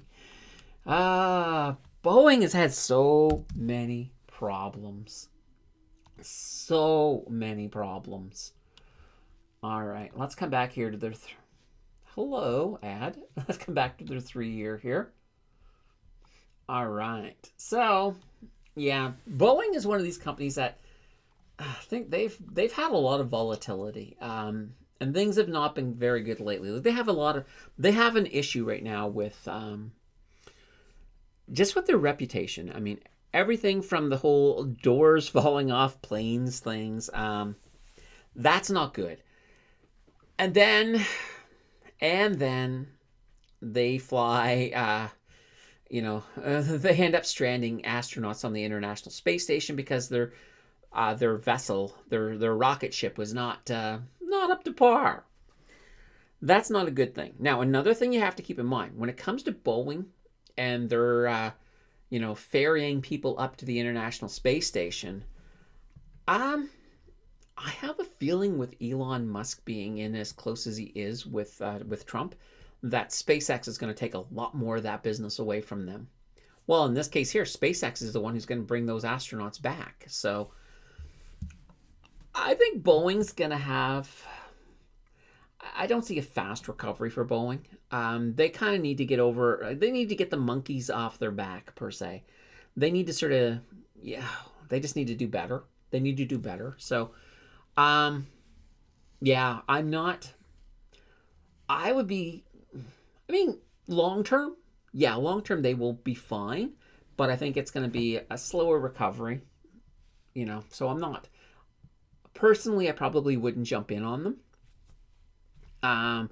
But if they were in an ETF that I was investing in, I'd be okay with that. But, yeah, I don't know. I don't have any confidence in them at this point in time. Let's see. 9 says, have you seen Meet Kevin's house hack investment pitch? Looks like a scam to me. I've seen his pitch. Yes, I have seen it. I couldn't tell you if it was a scam or not, but I can tell you this. I wouldn't touch it with a 10-foot pole. I probably wouldn't touch it with a 20-foot pole. It seems... It just does seem... It seems a little scammy. Not to say it is a scam, because I really don't know if it is or not, but like I said, I would be cautious with house hack. I would be cautious with it. But I mean, anytime you're going to put your money into something anyway, you should be cautious. So that is a general rule. But with this one here, I would be extra cautious. I'll put it that way. Paul says, I wonder when Wealthsimple will offer the tiered FX USD CAD lower conversion rates instead of... so far you have to be invited. Yeah, I don't know when they're going to roll that out to everyone. Or it might even be a situation that they're only going to really roll it out to people who have higher balances. Maybe they'll do it by that way. It's hard to say. It's definitely hard to say. All right. What platform did you use to look at futures? I was actually looking at them, if I remember correctly, I think most of them I was looking up on Yahoo Finance. And like I said, it was mostly just oil that I was looking at. All right. Vic says, thank you for the ZID video finally. I know. It was like, oh my God, we finally got it. Oh, and there's a ghost. It's not Halloween, but we got a ghost. It's Scott in here with a Vic. Holy banana bread, Vic. This is your day. GID, I want to try swing trading futures. Does that platform work for that? No, no, no. That's just for me to look at it. If you're going to invest directly into futures, I'm not sure what would be the best platform for that because I've never invested directly into futures. But I imagine most brokers, like I'm pretty sure I can do it on National Bank if I wanted to. But I haven't really looked in that GID. I don't want to give you an answer because I honestly don't know. All right. And Vic says, Scott, you are alive. Still moving. Must be a box by box. Moved twice. Holy banana bread. That's not fun. Yeah.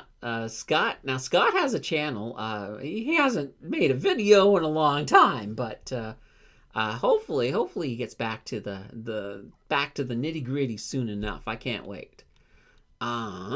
Paul says the credit card offers for balance transfers for 0% for 12 months with a 3% fee. Okay. Let's see. You can't write off lost in any savings account in Canada, though. You can't write off lost money in a savings account? I'm not 100% sure what you're asking, WS Bro, on that one.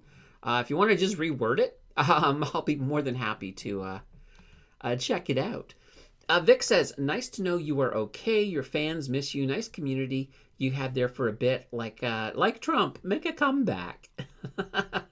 The legend. There you go, Scott. You are now officially a legend. Let's see. Terry says, I prepare daily lunches. Are they good lunches? That's what I ask. All right. Paul says, some people follow mainstream media showing polls that leaned heavy on Harris winning. People use that poll to vote for the winning team.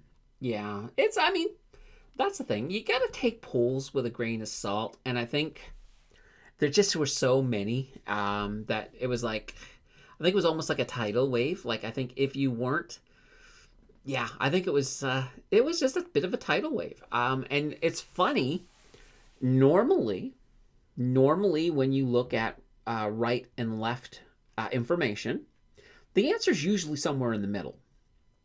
And that's kind of where I was thinking. I was thinking, okay, it's probably somewhere in the middle. But considering how strong the left-leaning stuff looked, the middle still would have had them winning. But this was one of these rare cases where it wasn't in the middle. It was definitely leaning on the right for sure. So, we'll leave it at that. Let's see. Terry says, while listening to your broadcast, I get laundry hanged and shop lunches cooked and Tupperwared. Oh, nice. Yeah, why not? Absolutely. Vic says, pollsters, the only job where it's okay to be right or wrong. Absolutely. I'll be upset if Trudeau wins again. Well, these are the polls. I do trust these polls.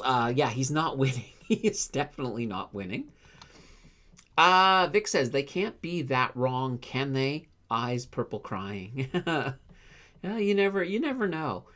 People keep naming garbage companies like Boeing and BCE when Loblaw's Dollarama and US Tech exists. You got to look at it. I don't want to call them garbage companies. Boeing has a pretty deep moat. So does BCE. But when you're looking for stellar companies, like, Loblaw's, Dollarama, they're both resistance to, they're both recession proof. US Tech, love US Tech. I think the thing is when you're looking at a company like BCE, for example, that's down, it's that recovery from down that creates a little bit of an opportunity. Whereas you're looking at Loblaws and Dollarama, and they're usually hanging around their all-time highs. You can still make lots of money with them, absolutely. But the BCE is just something that's nice as a swing trade, sort of like Air Canada was. Air Canada, that was an incredible swing trade, and I know some people made a lot of money off of that. So, nothing wrong with that as well. Michael says, in the USA, that BCE is trading at $29, and why Canada and the US prices confuse me. And even when I buy a Canadian company that I use US dollars and I buy USA exchanges. Yeah, so when you're looking at a company, so BCE is listed on both. And it's kind of one of these interesting things. Like, Or is BCE actually listed on the? I don't know. I don't think they are actually. Now that I think about it, I think you're just looking at the exchange rate, Michael. But well, you do have some companies. So, for example, Scotiabank. So Scotiabank is listed on the TSX as well as the New York Stock Exchange. So in that case, there, it's still the same company. And technically, the movement that you see in that company in Canada, you're going to see the same movement in the States because it is still the same company. Um, and things are pretty. They're it's. In fact, well, let me just say, some brokers up here in Canada, if you try to buy the U.S. one, I think Simple does it. They'll just give you the Canadian one. They'll even they just sort of do it that way. I'm pretty sure that National Bank I can actually hold both if I want to. So it's just interesting. Let's see. BCE is BCE Inc., which just report earnings on November 7th, which is close to 3037. Yeah. They just did. They had their earnings a little while ago. All right. Ooh, I can almost get to the next news article. I love it. Let's see. You saw my 1-year chart, all the sine wave up and down and did nothing. Yeah, I did see that. All right. I'm with you on that. All right. Oh, boy. This is going to be good. All right. We can get to... all right. We have some more stories, guys. We actually have more stories. So, we got ourselves another... well, this time it's a lockout. So the BC Maritime Employers Association, they locked out the workers on Monday at Canada's Port of Vancouver. So this was after a negotiation deadline had passed. So this here is set to disrupt a few things like the exports of coal, potash, and beef. Now, last year we had a 13-day strike at these same ports. Well, it was actually Vancouver and Prince Rupert. That ended up costing $16 billion worth of trade. Or sorry, $6 billion, not 16, $6 billion worth of trade last year. So that's not too good. The two sides have been in protracted talks over the labor deal, and they've been negotiating with the help now of a federal mediator. So we're hoping that this can get fixed soon.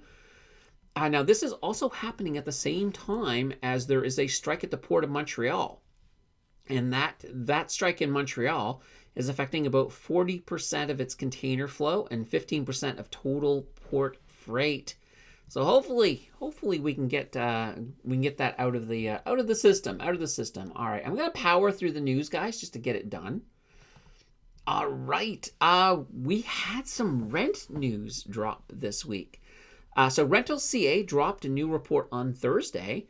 So the average asking rents declined nationally on a year-over-year basis for the first time since, first time in more than 3 years, actually, in October. So the average asking rents in October fell by 1.2%. So they were down to $2,152, so $2,152. This is the first national decrease since July of 2021. Now, the decline's mainly concentrated in Canada's major urban centers. So cities like Toronto, Vancouver, Calgary, and Montreal saw rent decreases, which is pretty good. BC and Ontario, they both led the way. So BC, rents were down 3.4%. So their average was down to $2,549. Ontario was down 5.7%, even more. Average rent price of $2,350. Now, rents actually went up in Saskatchewan. The average rent rose by 17.1%. Holy banana bread. So based on the report, the average asking rent for a one-bedroom unit in Canada, that comes in at $1,923. But that's actually down 0.8% from a year ago. The average asking price for a two-bedroom was $2,308, and that was down 0.2%. All right. One last story that we got to get out of the way. Let's pull it up. It's in the crypto corner. So, Dean Skruka, in case you don't know who that is, he is the CEO of WonderFi. He was kidnapped on Wednesday evening. So the suspects, they forced him into a vehicle and then they demanded $1 million in ransom. So we don't know why, but somehow they ended up releasing him, and he was later found safe and uninjured in Centennial Park in Etobicoke. That's about 23 kilometers west of Toronto. So it all worked out fine, but I think with crypto doing so well, they're thinking, oh, this guy runs a crypto exchange. Like nothing was compromised on the exchange. This here is the exchange. So WonderFi is the one, their major investor is Kevin O'Leary. So just something to keep in mind. Next week on the news cycle, in Canada, we really got nothing going on. It's a pretty slow week. But in the US, on Wednesday, we got the CPI. And on Thursday, we have the PPI. When it comes to earnings, we got quite a few coming out here in Canada. We got, let's see, Loblaws, Canadian Utilities, Power Corporation of Canada, RioCan, Chartwell Retirement Residences. So a bunch of little interesting ones. Down in the U.S., not a lot of big ones other than Home Depot, Alibaba, and Disney. Those are coming out in the U.S. All right, guys. Whew! we have done it. Let's just backtrack through here. We'll backtrack to the main one. There we go. Oh, no, we'll leave it up. There we go. News is now done. All right. Let's see what we got coming on here. Paul says some of the penny stocks in Canada that now say they are putting Sol and BTC on the balance sheet go up like crazy in the beginning, then settle down from 150% over a week, like HODL, SOL Strategies, and Neptune Digital Assets. Yeah. Well, I mean, this is the thing.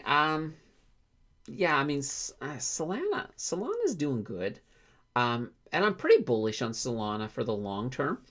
But you got to be careful with some of these penny stocks. Now, Neptune Digital Assets, they're very interesting.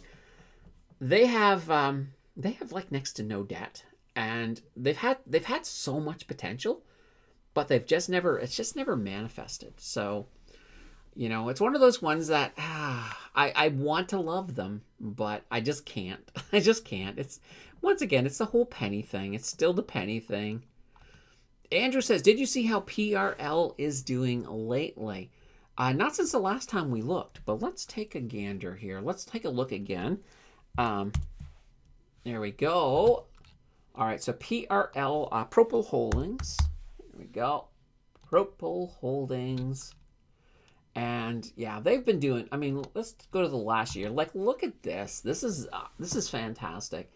One of the things I love about this company here, so we'll take a look here. So basically, it's credit, providing, fair, fast, and transparent access to credit. These are these companies that, as people just need money, these have been doing really, really, really well. So yeah, it's kind of one of those interesting, it's an interesting thing. Like, I think a lot, like even when we look at, well, we're going to do the deep dive on this one here, Fairfax Financial Holdings. So you're going to find sort of a similar type story, just with that whole big movement up. So, but this one here, they're a juggernaut compared to Propel. But yeah, I can't wait. I'm actually looking forward to doing this deep dive. I'll actually be pulling the data. I'll probably start pulling it on Monday, to be honest. But yeah, it's, I need to get it scripted though for Tuesday, but I'll pull the data on Monday and then script it on Tuesday. All right. Paul says, watching at 1.5x speed to catch up. Oh boy, that's fast. I've tried watching thing at 1.5x speed, and I'm just like, nah, that's way too fast. Way too fast. All right. NDA owns some SpaceX. Oh, that's interesting. Yeah, I think I heard that. I think I actually heard that before.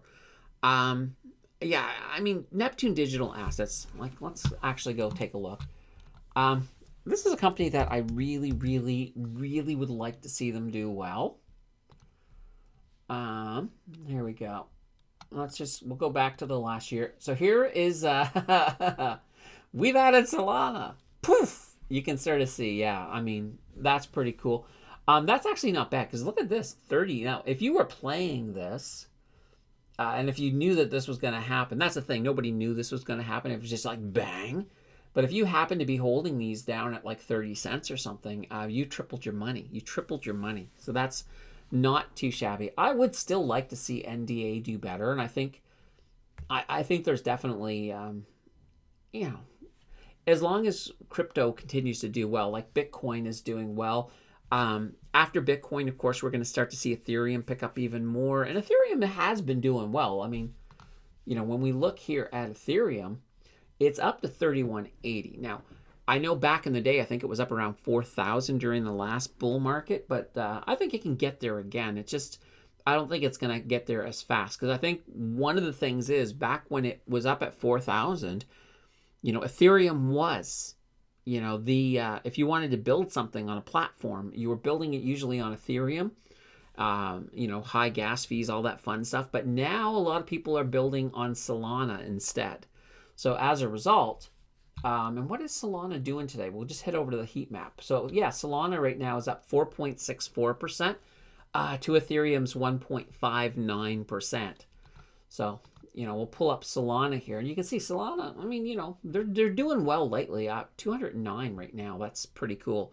So I think long term you might be able to make more on Solana than Ethereum, but I still see Ethereum as pumping, and then the altcoins as well, because it's kind of that thing. Normally Bitcoin leads the way, then the other coins start following.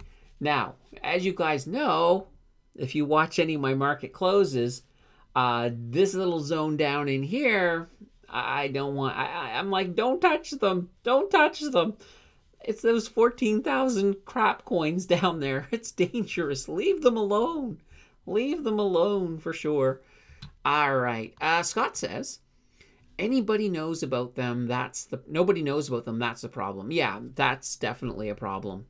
And even keep in mind, like right now, Bitcoin, I think, still has a ways to go before it's really going to start pulling a lot of profits into some of the miner type stocks. So, and Neptune Digital Assets, they're not really a miner. I mean, they hold. They're more like hold assets, of course. But yeah. Anyway, we'll see what happens. Let's see. I can't get a price on FFH or PRL or NDA on Fidelity's website. Yeah, no, they are Canadian stocks. So, it might be sort of like when I use my TMX. Sometimes on American stocks, I have a little bit of issues with it. But also sometimes, like with FFH, for example, if you type in Fairfax Financial, sometimes I find you can get you might be able to hit them. Maybe. I'm not sure. You can definitely find them, though, Michael, on like Yahoo Finance. Why videos? Welcome to the stream. Am I late? A little bit. Yeah, we're like we're like 2 hours and 33 minutes in. So, yes, you're late. You're definitely late. But speaking of 2 hours and 33 minutes, guys, it's time to throw out the call for those final questions. Doesn't mean that we're leaving in 5 minutes. It just, that honestly depends on you guys. I'm just going to have some coffee. So while you guys figure out those final questions and start clattering along on the keyboard.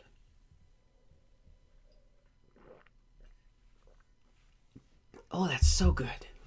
Gotta love the coffee. All right, guys. Oh, there was a change to the schedule. Let me bring up the Discord. So those of you who do not know about Discord, can I see your channel? Yeah, some person asking me stupid questions. I'm like, a little bit hesitant. I will get these people on, like, I was actually on an eCam site, and I'll get people who reach out to me, and they're like, oh, do you do YouTube? And I'm like, yes. And I'm answering them simply because I think, I have a pending question because of the issue I'm having trying to do a guest. And they'll ask me these questions, and next thing you know, they want to see my site. And then they're going to, as soon as they say they want to see my site, I know what that means. they're then going to come back and say, oh, I could make your site better with my SEO services. So yeah, I'm like, yeah, no, no, no. This conversation has gone as far as it is gonna go. I'm not in the market to hire some person to do SEO. Absolutely SEO, search engine optimization. I'm absolutely fine. I'm absolutely fine. I mean, the channel is growing, and I'm happy with that growth. We'll be at 5,000. Like I said, we'll probably be at 5,000 in December, so we'll have to do a celebration video for that anyway. But I mentioned there was a small change. So Monday's video, I was going to do a video on nuclear profits, but I sat down and it was just every time I tried to think about how I wanted to do that video, this whole 5 blue chip 100% Canadian made ETFs was in my head. It was just like, come on, Candace, I need to get out. Let's do me instead. So I gave in. I did this one instead. So I'm going to schedule the other one at a later date. Anyway, I changed it. I did update it on the schedule. So guys, we do have a Discord. There is a link below. And you know what? I will even do you guys one better. Let me just grab the link for you right now. I'll drop it into the chat. I'm just going to edit this to make sure it never expires. Even though I edit it and I say never expire, no limit, it still expires. It still expires. Here we go. I'll drop it into here for you. So this is how you get over to the Discord. For those of you who don't like Discord, we do have a Facebook groups as well. That also has the schedule on it. So we have both of those. You can join both if you want. No problems there. They are rolling out for YouTube sort of an enhanced community channel. So when you guys click on community where you go to vote on things and that's going to be enhanced probably in 2025. And I think I might be able to actually host the schedule there once they do that. We'll see how it looks. But that's the hope anyway. Ooh, speaking of that, next Thursday is our channel member live stream. If you're a channel member and you have not given me any ideas, get over there really soon, as in maybe today. Drop an idea. Just go to the community tab. And I'll show you guys. Actually, because it's funny. Somebody once the other day, they said, I didn't even know the community tab existed. It's very simple. Over here in, this is just the actual thing that's going right now. I'm just going to come back to, we'll leave it. All right. So over here, we got this community tab right here. And when you click on it, it gives you all of these things and polls and things like that when we're doing voting on deep dives and stuff. So that's where you want to go. Go to that community tab and you'll see right here, next Thursday is the exclusive channel member live stream. So the channel members will see that. Drop your ideas, because if you guys don't put ideas, I'm probably going to come up with ideas and drop a poll, and they probably won't be as good as the ideas that you guys come up with, because that will tell me what topic and what material I need to prepare for that live stream. So I want to get the vote out. I'd really like to get the vote out tomorrow. So the sooner you guys can hit me up with some ideas, the sooner I can get that vote out for you guys to vote to tell me which one or what topic I'm going to be doing. Woohoo! All right, guys, no final questions. I can't believe it. All right, I guess that means we're kind of at the end. Holy banana bread. Actually, before we get to the end, I'm just gonna, let's see, what do I want to do? Let's go here. There we go. We'll bring us back to our full screen. This has been, once again, another really fantastic live stream. By the way, so yeah, the video coming out on Tuesday is that one I was just looking at. So those 5 100% Canadian ETFs. And this is the blue chip version. So that will be coming out on Tuesday. Channel members, by the way, you guys can see it tomorrow, because channel members do get a 24-hour, roughly 24 hours. Sometimes I'm a little late, but they do get to see it the day before, which is always fantastic. And then coming up on Friday is that deep dive on Fairfax Financial. That was sponsored by Missy. So I can't wait for that as well. We also got a live stream on Wednesday, and Wednesday I will give you guys an opportunity to get a Friday live stream. So that should be fun. So you guys will see me in a video on Tuesday, but Wednesday I'll be back here live again. We'll do this all over again. It'll be fun. And pretty soon, December, you're gonna see me every single friggin' day. Holy banana bread! It's gonna be an intense month. So until then, we'll leave on prairies. Thank you, Candace. Have a great week, everyone. Absolutely, guys. Have a fantastic week. See you guys on live on Wednesday. Take care, everyone.